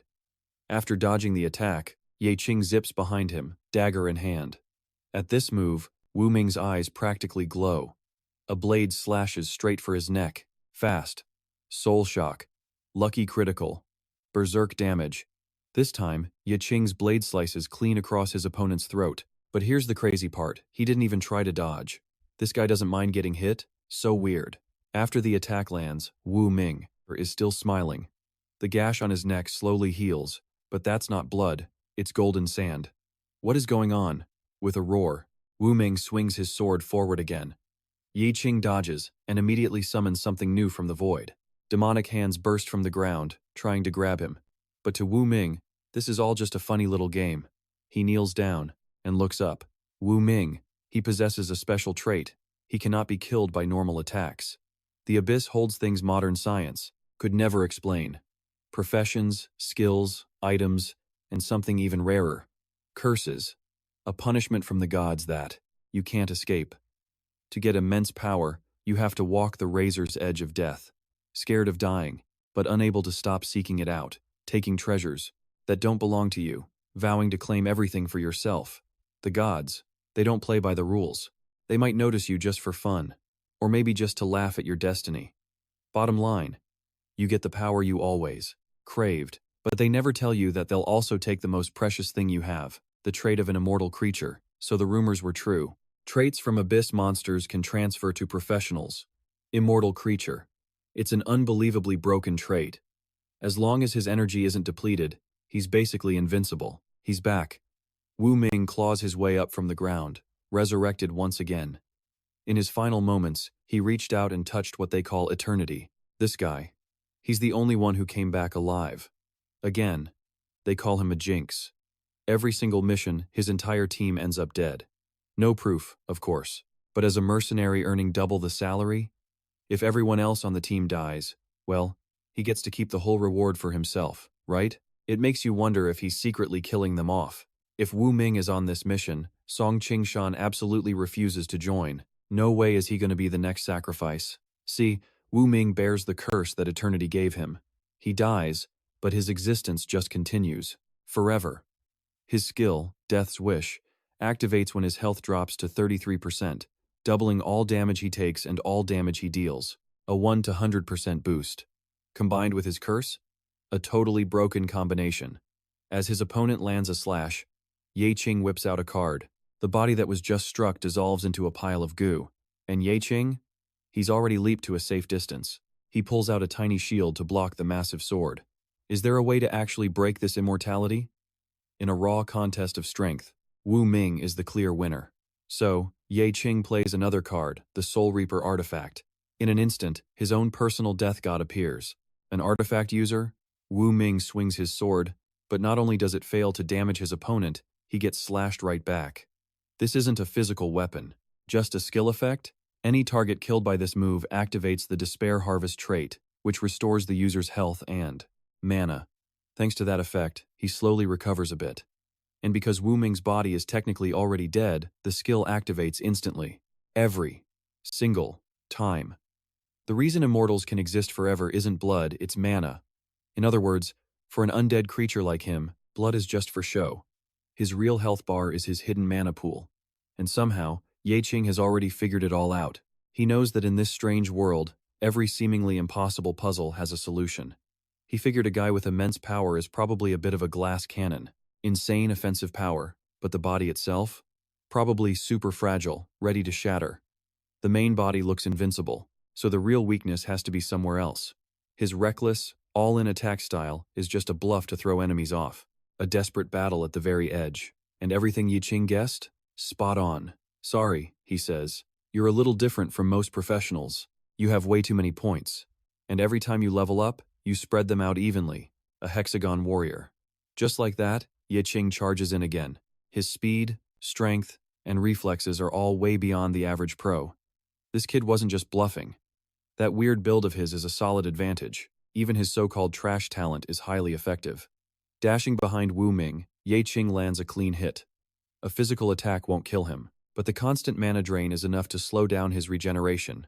With enough time, his mana pool will completely run dry. And then, he'll die for good. Dodging a punch, Ye Qing pulls another card. In a blur, his death god rushes forward, aiming for an arm. It's chopped clean off. The mana drain means he can't keep up. In a war of attrition against Ye Qing, the advantage has completely shifted. Every impossible puzzle has a solution. He tells Wu Ming, just like you said, your weakness isn't in combat. It's somewhere else. But Wu Ming isn't listening.